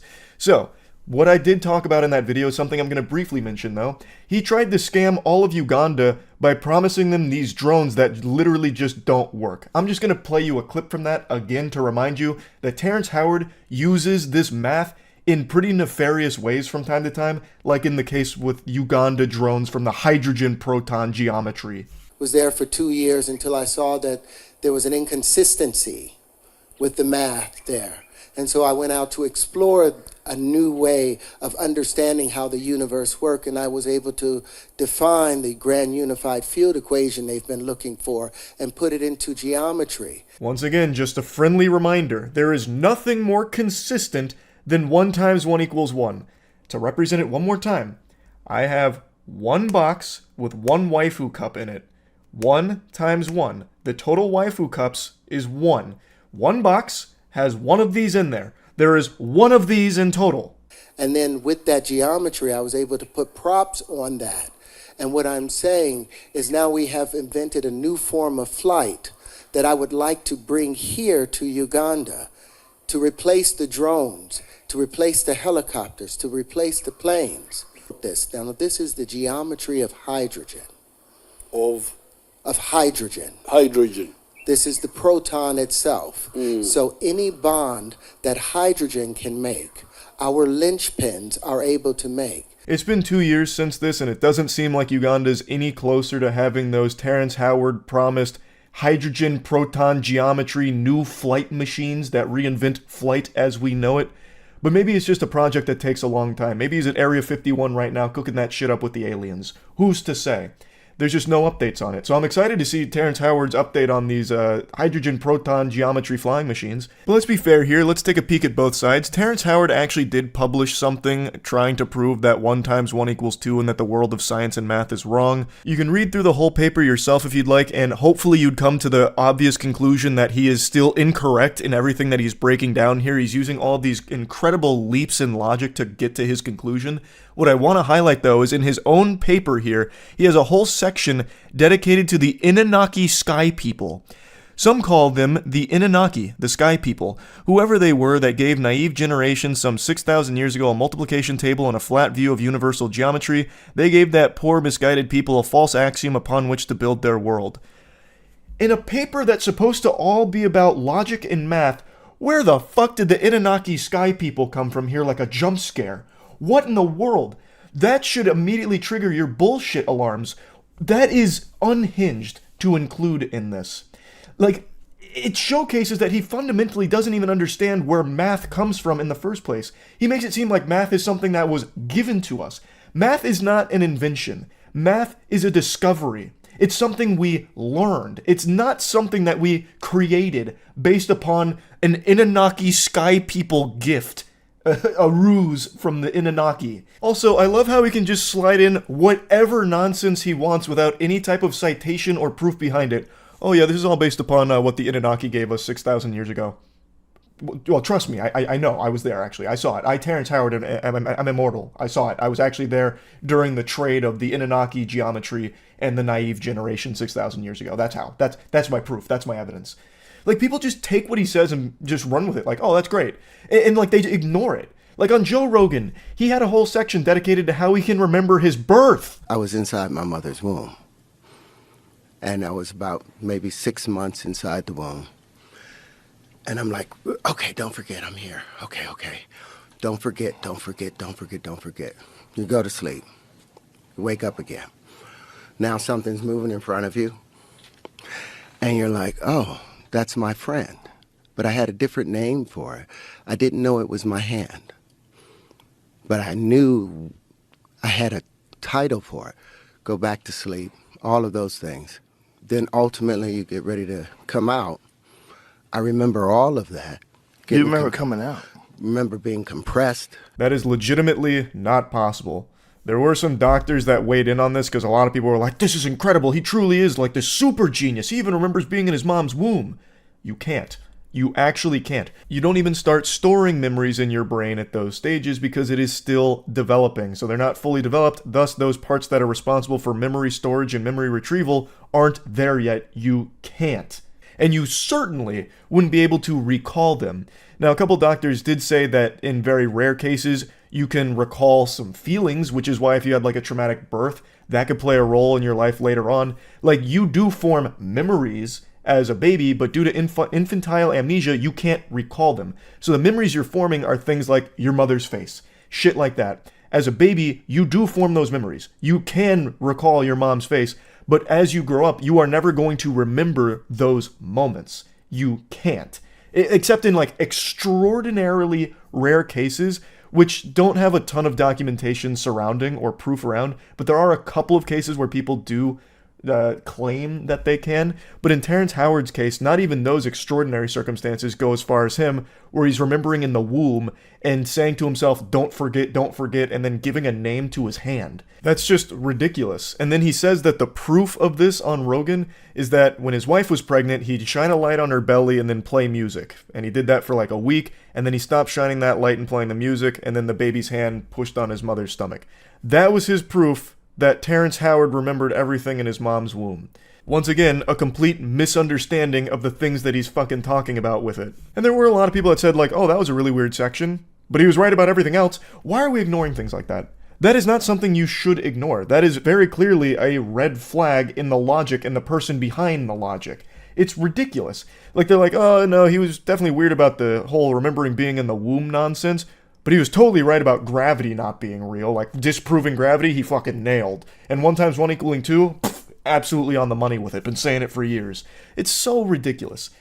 People just want to believe in the most, like, I don't even know the right word for it. The most over-the-top special ideas just to feel like they're smarter than everyone else. At least that's the impression I get. Because there is no way you would ever logically reach these conclusions unless you just wanted to believe Terrence Howard because it's fun and it makes you feel special. That's the only way. Because if you ever try and employ any of these in the real world, they fall on their fucking face. Again, 1 × 1 never equals 2. So if you ever try and use any of the teriology in your day-to-day life, it's not going to work. You're going to be left high and dry with your dick in your hand. It's not going to function. It can't. It doesn't.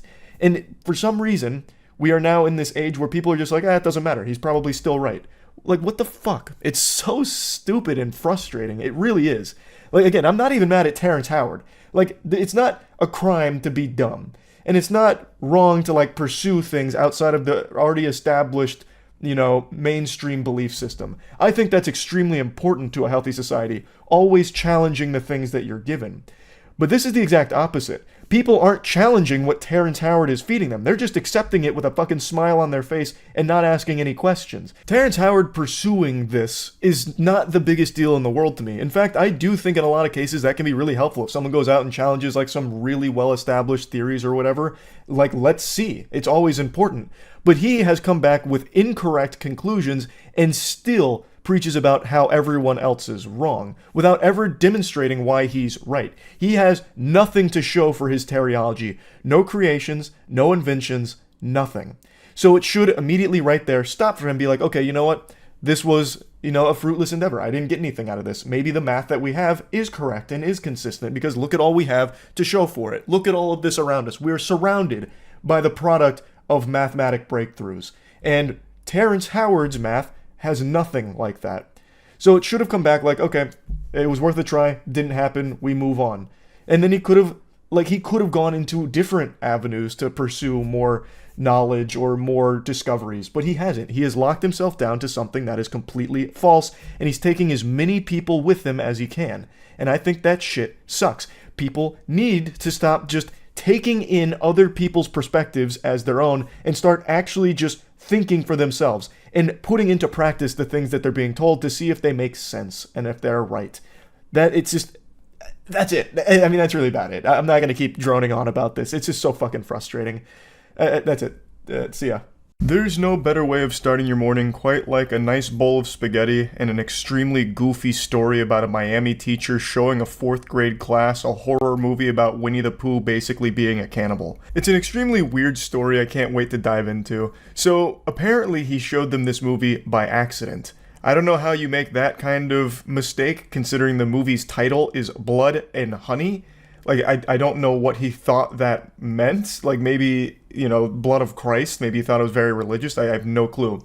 But even when he played the film and the kids were asking him to turn it off, he refused to. So it doesn't really sound like an accident to me. This sounds like some kind of weird, nefarious prank. Like, I don't know if this is an Impractical Jokers situation where he had someone in his ear telling him that he had to play the entire movie to the classroom. I have no clue. But this is a movie I actually made an entire video on because of how shitty it is. So I can promise you, even if this wasn't played for a 4th grade class, anyone this movie is played for will be begging you to turn it off. I was almost begging the movie theater to turn it off when I was in there watching it. It is trash. Before students from the Academy of Innovative Education were let out of class, this mother let out her frustration. I feel completely abandoned by the school. And Michelle Diaz reached out to CBS News Miami. She said her fourth grader twins were distraught because of a movie their math teacher played for students on Monday, October 2nd. I don't know what math lesson this was supposed to teach. Winnie the Pooh plus blood and gore equals scared children. Even if he didn't play the horror movie, I feel like, why would you even play Winnie the Pooh for a math class? What's that going to really do? Just seems like he didn't feel like teaching that day, and he just happened to have Winnie the Pooh Blood and Honey on a DVD in his backpack, and he was like, all right, we'll let it rip.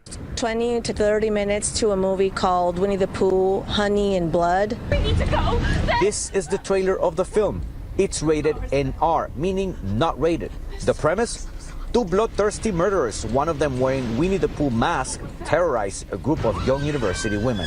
Now I've got to call into question the journalistic integrity here, because that's not what the movie's about. It's not two men wearing masks, it's Winnie the Pooh and Piglet. It's supposed to actually be them, so they got the plot synopsis a bit wrong here, but that's all water under the bridge. That's no big deal here. I love bad movies. I gobble that shit up more than Winnie the Pooh gobbles up honey. But this one was absolutely horrendous. And the kids got 20 to 30 minutes of it, according to the parent there. Which means they got quite a bit of gore and titties. So one of the first scenes, well, it's not one of the first scenes, but an earlier scene in the film, Winnie the Pooh is hunting down a woman. And after he catches her, he rips her shirt off and her titties start flopping around like they just got hit by NVIDIA jiggle physics. And he goes, "Ooga." He doesn't make that noise, but he like stares at him like really wide-eyed because he's looking at breasts, and then he throws her in a wood chipper. All of that's very early in the film, meaning that fourth grade classroom saw all of that in their fucking math class. He didn't stop the movie, even though there were kids that were like, hey, just stop the movie, we don't want to watch this and whatever. How was that movie picked? So he said that the children picked it. It's not them to decide what they want to watch. It's up to the professor to like look at the content. Yeah, to me that seems like a load of fish paste. I'm calling dirty barnacles on that. I don't think the kids chose Winnie the Pooh Blood and Honey, but let's assume, suspend disbelief for a second, that they did. Why would it even be an option here? And when they were asking him to turn it off, why wouldn't you just turn it off?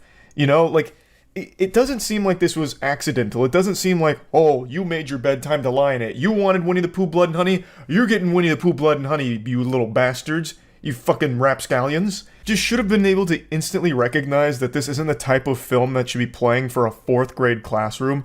I remember that there was like celebration days in middle school where you'd have like a pizza party and a movie. This would be the worst pizza party ever.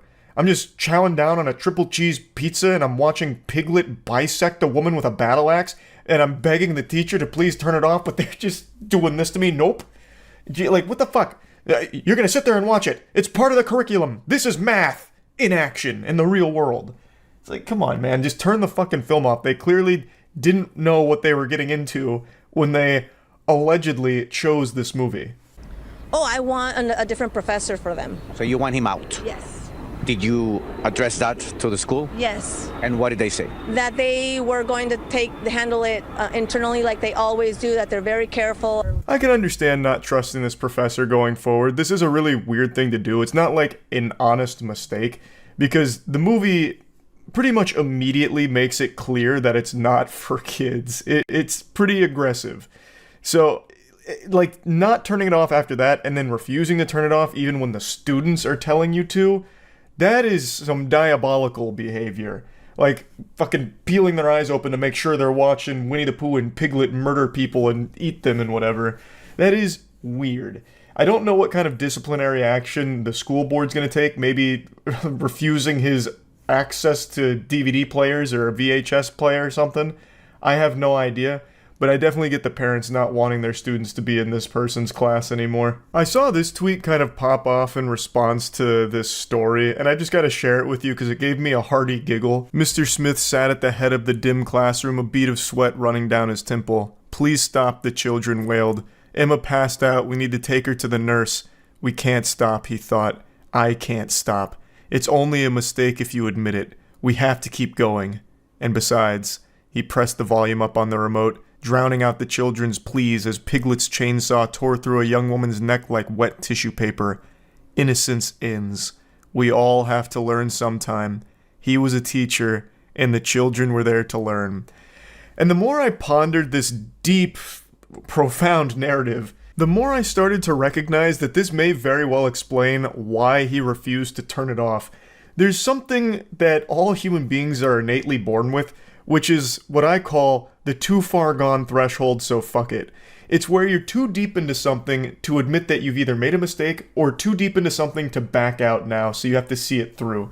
We have all been there, where you just have to commit to something because you've already embarked on this journey for too long now.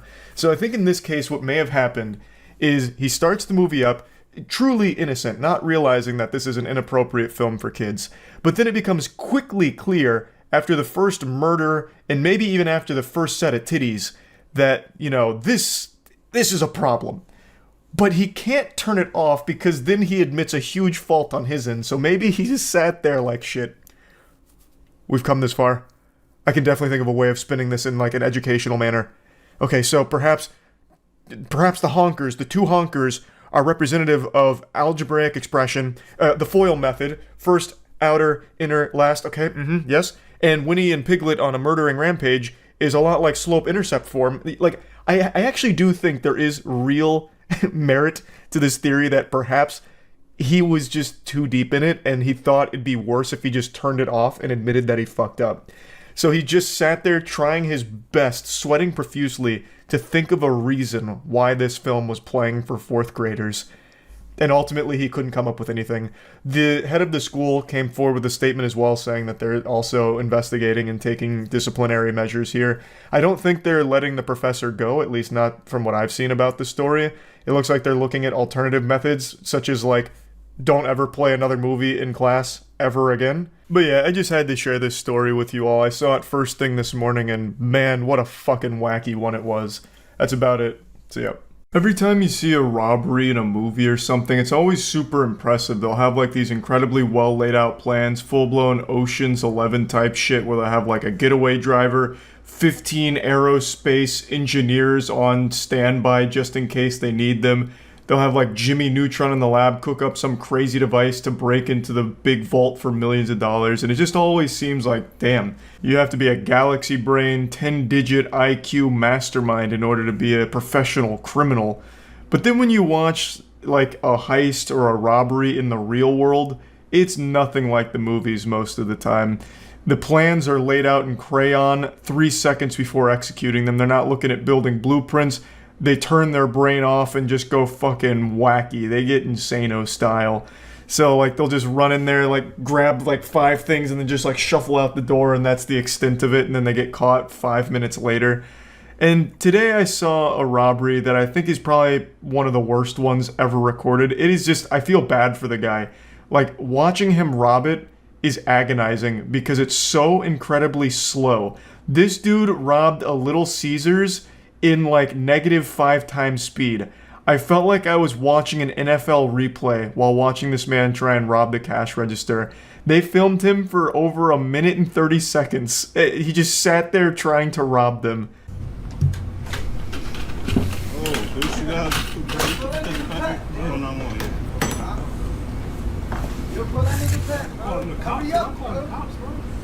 At first glance, I thought this was Pay Money Wubby robbing the place, and I thought to myself, God damn, he is really doing everything he can to get to the bottom of his turd kebab mystery. But then I realized that this is just like a generic default character in GTA Online. This was just like a preset. This guy's coming in here not even trying to disguise himself. Like, he didn't even bother to cover his face. He put on sunglasses, but they're too loose and they keep falling off. It's a disaster.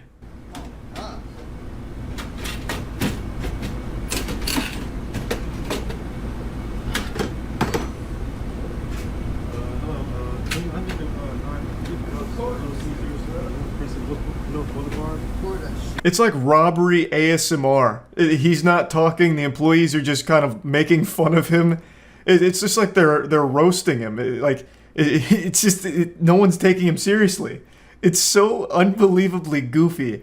And the thought process here to rob a Little Caesars. Bro, the pizzas are $5. How much money do you possibly think you can get from the cash register? He was better off just taking the whole register and trying to sell that. He would have made more money that way. He's going through this whole song and dance prying open the cash register, but he probably would have made more money just standing outside making balloon animals for people that came into the Little Caesars. He would have got more in tips than he did out of this register. It is $5 pizzas. I don't know what he was expecting. He hasn't exactly hit fucking Fort Knox here. It's Little Caesars. $5 pies. Like, I think he maybe got $20. Maybe.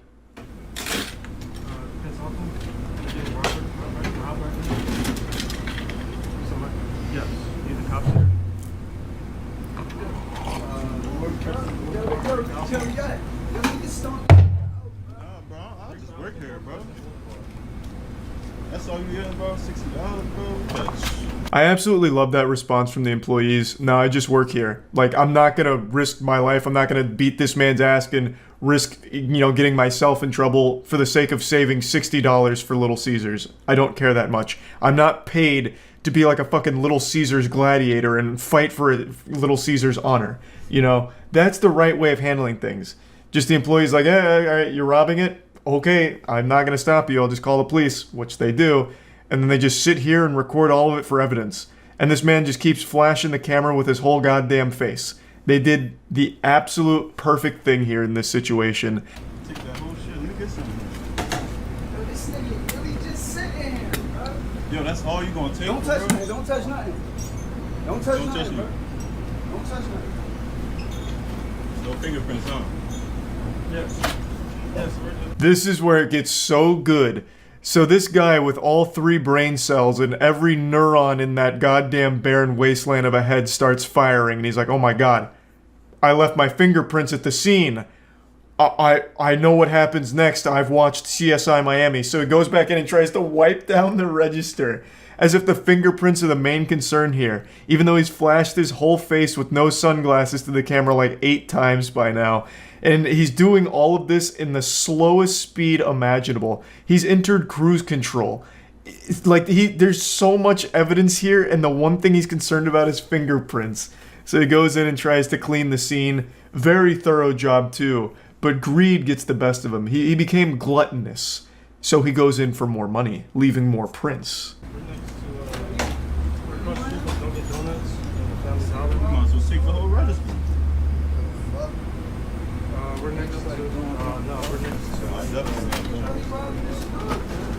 Yeah, so he grabbed an extra like $3 there and then tried to wipe down those extra prints, but kept missing the areas that his greasy paws were touching, and then just skedaddles in the slowest getaway of all time, just barely walking. He would have been faster if he crawled away.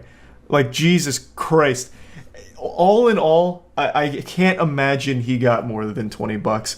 The guy in the video said 60, but I don't believe that. There's no way he pulled $60 out of that fucking register. All in all, he spent like a minute and a half emptying a register, struggling the entire way, looking super stupid just to walk away with less money than the register costs for repairs, and risking jail time. If he had spent this long just collecting quarters from a wishing well, he would have made more money. That's all you gonna take? No, bro, you don't work here, bro. Don't get into nothing, bro. Don't touch nothing.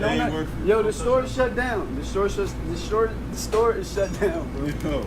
I've never seen a robbery where at the end of it, everyone's laughing at the robber. Like, what? How shameful. How truly awful. The most miserable and slowest robbery ever recorded here. It's like a PSA. You know those like over-the-top PSAs where it's like, you don't want to smoke a cigarette because you'll explode. And they just have like these crazy exaggerated cigarette smoking things. That's what happened here with this robbery. This is how, watch out kids, you don't want to rob. Look at how hard it is. And he's like fucking struggling with it for 2 minutes. Oh my god. There's no follow-up. I don't know if he got arrested. There probably won't be a follow-up since it's like a petty crime, but I'm sure he didn't get away for long. He was probably arrested in the parking lot because he probably just sat there. I don't even think he even bothered to like get away. But you could also see that the customer that had come in while the guy was still robbing them was really contemplating if it was worth beating this guy's ass. He could have easily snapped him in half, I think, and then he even like you know, wandered out the door a bit to contemplate further, but the employees are like, bro, it's really not worth it. And it wasn't, you know, he didn't need to beat his ass. This was far more embarrassing than any ass beating could have been. So hopefully that customer also did get like some pizza or something, and they all just laughed about it. What a remarkably embarrassing robbery, and I just wanted to share this today because it put a smile on my face. So yeah, that's about it. So yeah, I've used Uber and Lyft hundreds of times each, Uber more than Lyft, and I've never had a notably awful experience before. You know, I've never gotten into a car and felt unsafe. You know, I look at my driver and he's wearing like a trench coat and sharpening a hacksaw and then winks at me. I've never had like a really bad time with ride sharing. The only time it got wacky and weird was one time I took an Uber leaving the bar, and on the way home, I was convinced I was in the car with a prophet, like an angel. We were driving on the interstate, just two boys being dudes, and out of nowhere, the Uber driver pulls a prophecy out of his asshole. He said, this guy's about to hit the median. And at first, I didn't know what he was talking about. I thought it was like a riddle that I had to solve or something to get money off of the Uber rides. I was like, oh, the answer is time, you know? But then I realized he was talking about the car in front of us, obviously. And it felt really weird to me because the car wasn't doing anything weird. We were behind them for a little while, like maybe a mile or two, and they weren't driving erratically or recklessly. They didn't look like a drunk driver or anything.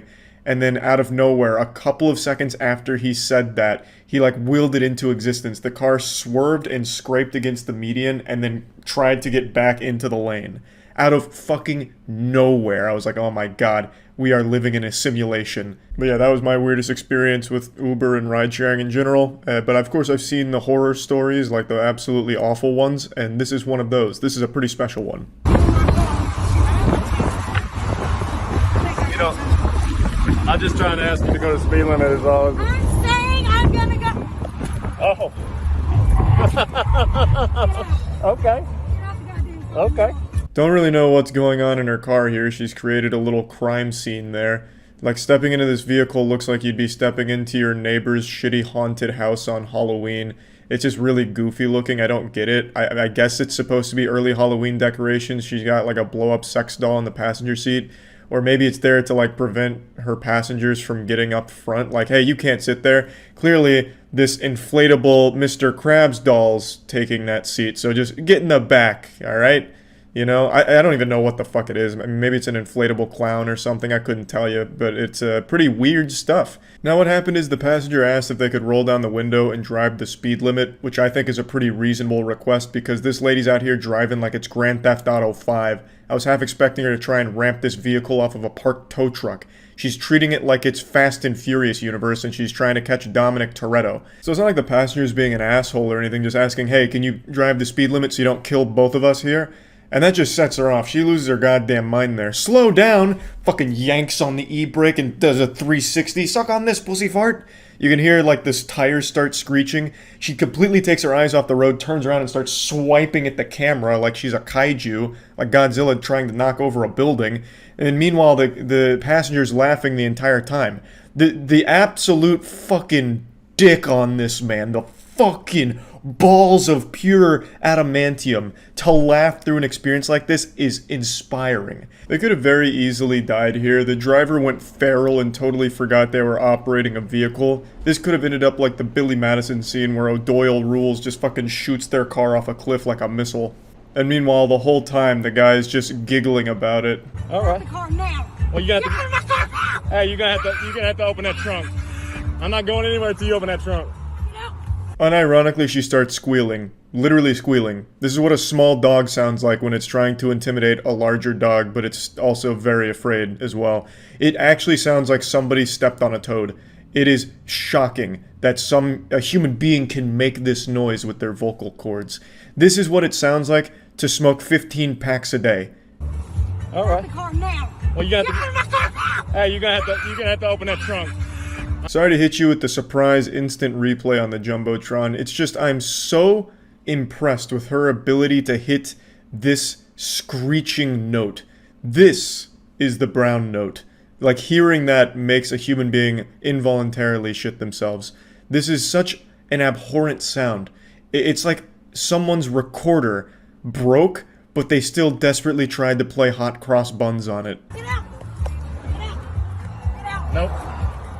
You're gonna have to get my bag out of your car. I just want my bag, man. That's all I want was my bag. Thank you. Thank you. Thank you. Thank you. Yeah, I'm no Phoenix Wright Ace Attorney, but I'm pretty sure this is a highly illegal act here. You can't just pull over on a busy interstate and kick out the passenger, because they could easily just get hit by a car and die, and you're fully responsible for it. What a remarkably reckless decision from this asshole here. But credit where credit is due, she did slam him with a real humdinger, saying, "Fuck you and fuck your mom too." So she tossed in a "your mom" there, so she really got him. I was really hoping she'd double down and go for a D's nuts as well. Just be like, "Hey, yeah, you can you get off at the D's exit and find another Lyft. D's nutties." Then she fucking peels out, poof, drifts in there. But she handled herself like a professional, only sticking with a "your mother" statement as she launched his suitcase across the road. Me too. So she's running around barefoot like a hobbit, threatening an Uno reverse card, saying, "Well, I'm also filming everything, so that way we have two angles of how stupid I am and how reckless of a driver I am." I don't think there's any world or any multiverse out there where there's a single reality where what she was doing was justifiable. She was driving extremely fast and reckless. She turned around to swipe at the guy's phone while driving extremely fast, tires screeching, and then pulling off to the side of the road to kick him out. Pretty hard to defend stuff, I'd say.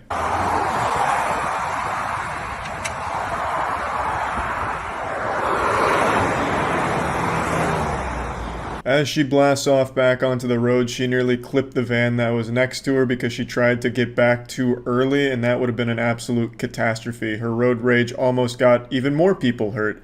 Then she left this guy stranded. I'm assuming he was able to find his way back to civilization after being dropped off in the middle of fucking nowhere on the interstate. And yeah, I don't really think this is the best Lyft experience. I would imagine this is at the absolute least 2 stars, I would say. It has to be. Because this was not great. This was not, spectacular service, I would argue. But at least he survived the trip. I was getting worried when she was driving the car and slamming backwards, screeching tires and shit. I thought that was just going to be the end of him. I thought we were looking at like some Blair Witch Project found footage kind of shit, but luckily everyone was okay. That's about it. So yeah. I know Thanksgiving's right around the corner, but I'm too excited. By golly, I tell ya, I can't wait, so I'm serving up the turkey early. So I hope you've brought your appetite, because here comes the choo-choo train open wide. I'm feeding you something very wacky today. This week, 2 Arizona school teachers lost their jobs after some of their OnlyFans content they were producing leaked. And it wasn't so much the existence of the OnlyFans itself, it was more so the fact that some of that content was filmed in the classroom that the woman teaches at. Her name is Samantha, and she was an 8th grade science teacher by day, but by night, she was a penis professor. And she filmed videos with her husband where he would just fuck her in the classroom that she teaches at, just reducing a holy dojo of education to a simple cum dumpster. Now, in response to all of this blowing up, she's come forward with another video, but this time she's not getting her ass spread open, she's spreading her side of the situation.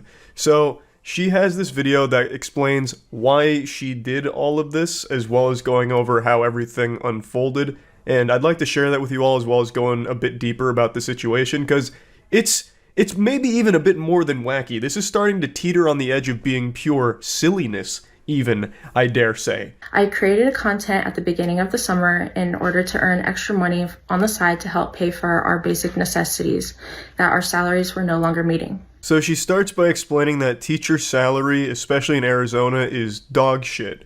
And you'll get no argument from me there. Teachers get paid in popsicle sticks, basically. I think their salary is laughable compared to the work they're expected to do and how miserable the job can be. You make more money boosting League of Legends accounts every other weekend than you do as a full-time teacher. It's fucking ridiculous. I think it's just sad. And her husband is also a teacher, so a 2-teacher salary isn't exactly like hitting the jackpot. That's not an infinite money cheat code or anything. So she says that her and her husband started to struggle with being able to meet the basic requirements for their family and their children, which is why she looked for alternative income methods and chose OnlyFans. But then the question still exists of why do it in the fucking classroom that you teach your students at? It makes no sense whatsoever. I chose an anonymous name as well as blocking the entire state of Arizona on my OnlyFans so that it wasn't accessible to anyone living in the state. I didn't even know this was something you could do. I had no idea our technology was this advanced where you could just ban an entire state from checking out your OnlyFans. It makes sense that she tried this approach here, so that way no one in the immediate area would ever find it, but clearly something went awry. The technology must not be bulletproof because they still found it, and rather easily, it seems. Just listen to this. One student reportedly told his mother that his teacher was spread over his desk. What a crazy conversation that must have been. Just picture yourself being that kid. You're hanging out, sipping your apple juice, just a normal 8th grade day, and a friend of yours sends you a link to a video your teacher filmed and says, "Isn't that your science teacher, Miss Samantha?" So you click it, you open it, and there it is. No secrets left. Your teacher is being spread like butter on toast, and it's on your desk. You just sit there thinking to yourself, oh man, I did algebra on that desk. And then imagine going into school on Monday and coming right up to that desk like you'd have nothing but like these war flashbacks, these visions of cheeks being clapped on your desk as a tear streams down your face. I'm also curious how many desks she was fucked on top of, because in another report someone said, "That was my friend's daughter's desk and she is mortified over the situation." It really seems like no desk was safe in this situation here. And I have to wonder, did they like clean up after themselves or anything? Because they didn't set it up like it was a scene out of Dexter where he puts up like all of the, sterile environment, like surgery operating room kind of shit. They just went in there raw and like in the actual classroom and fucked. Did they at least bring Clorox and wipe off the desks when they were done using it? Or did students then go into that classroom after the weekend and wonder why their desks smelt like asshole? This whole thing just doesn't make any sense. But you know what does make sense? How great my G Fuel flavor is.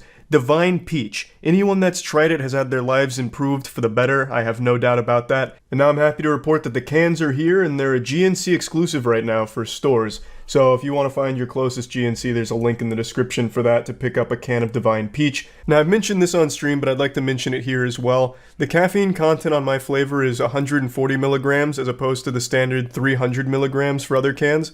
And I'm really happy about that because that's the caffeine that I prefer.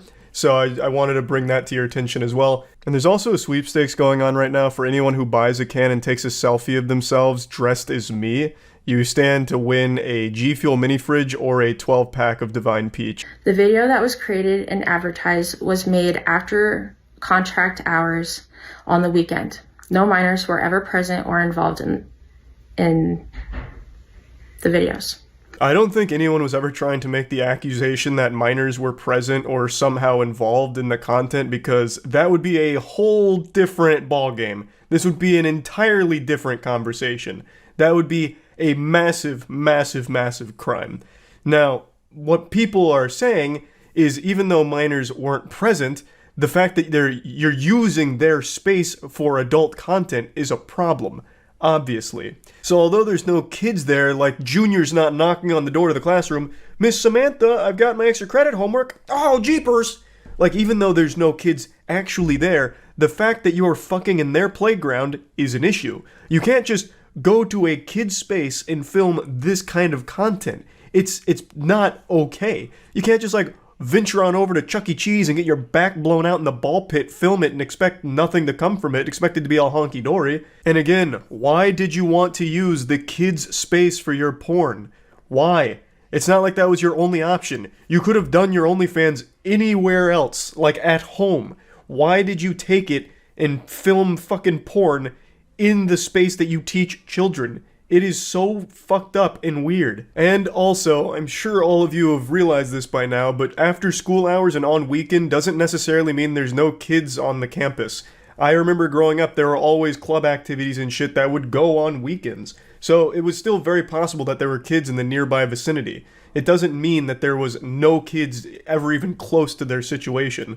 It just, luckily, none of the kids ever, like, walked in on this shit. The whole video also isn't helped by the fact that she's clearly reading something she wrote in Microsoft Word and is trying to, like, keep up with it. So she'll take these long pauses to scroll, and you can see sometimes she loses her place in the document. So it also comes across as very insincere since she is blatantly just reading it very monotone from her monitor. So I don't think that helped anything that she was saying here, to be honest. I am already paying the consequence by losing my teaching certificate as well as losing the job that I loved most. I thoroughly enjoyed working with my coworkers, teaching my students science, and it brought joy to me every day. Looking back at the situation, I wholly regret creating the video in the classroom after school hours. But I felt trapped in my financial situation, and I felt this was the only way that my family would be able to survive. Really? This was the only way, the only option? Having your husband give you the Big McThankies from McSpankies in the classroom you are a teacher of? That's the only way your family could survive? How? And why couldn't you just film yourself getting fucked by him at your house? In the safety and comfort of your own house, in private, away from everyone else, and certainly away from the area that kids go to learn. Jesus Christ, if the whole idea was to sell a fantasy to perverts about a school teacher being fucked on the job or whatever, why not just set that up at your house? Just get a little desk, a TI-85 calculator, and a ruler, and then still have your husband give you the business there, away from actual schools. Like, it just seems like a no-brainer. So yeah, overall, a pretty wild and wacky situation. Again, I do understand teachers do not get a fair salary. Their pay is pathetic for what they do and how important teachers are. They're like probably one of the most important jobs, and yet they make no money from it, basically. So I do understand the financial struggle, but that doesn't excuse what Samantha and her husband did here. All of their actions fucking in the classroom that they teach kids at is despicable and sick.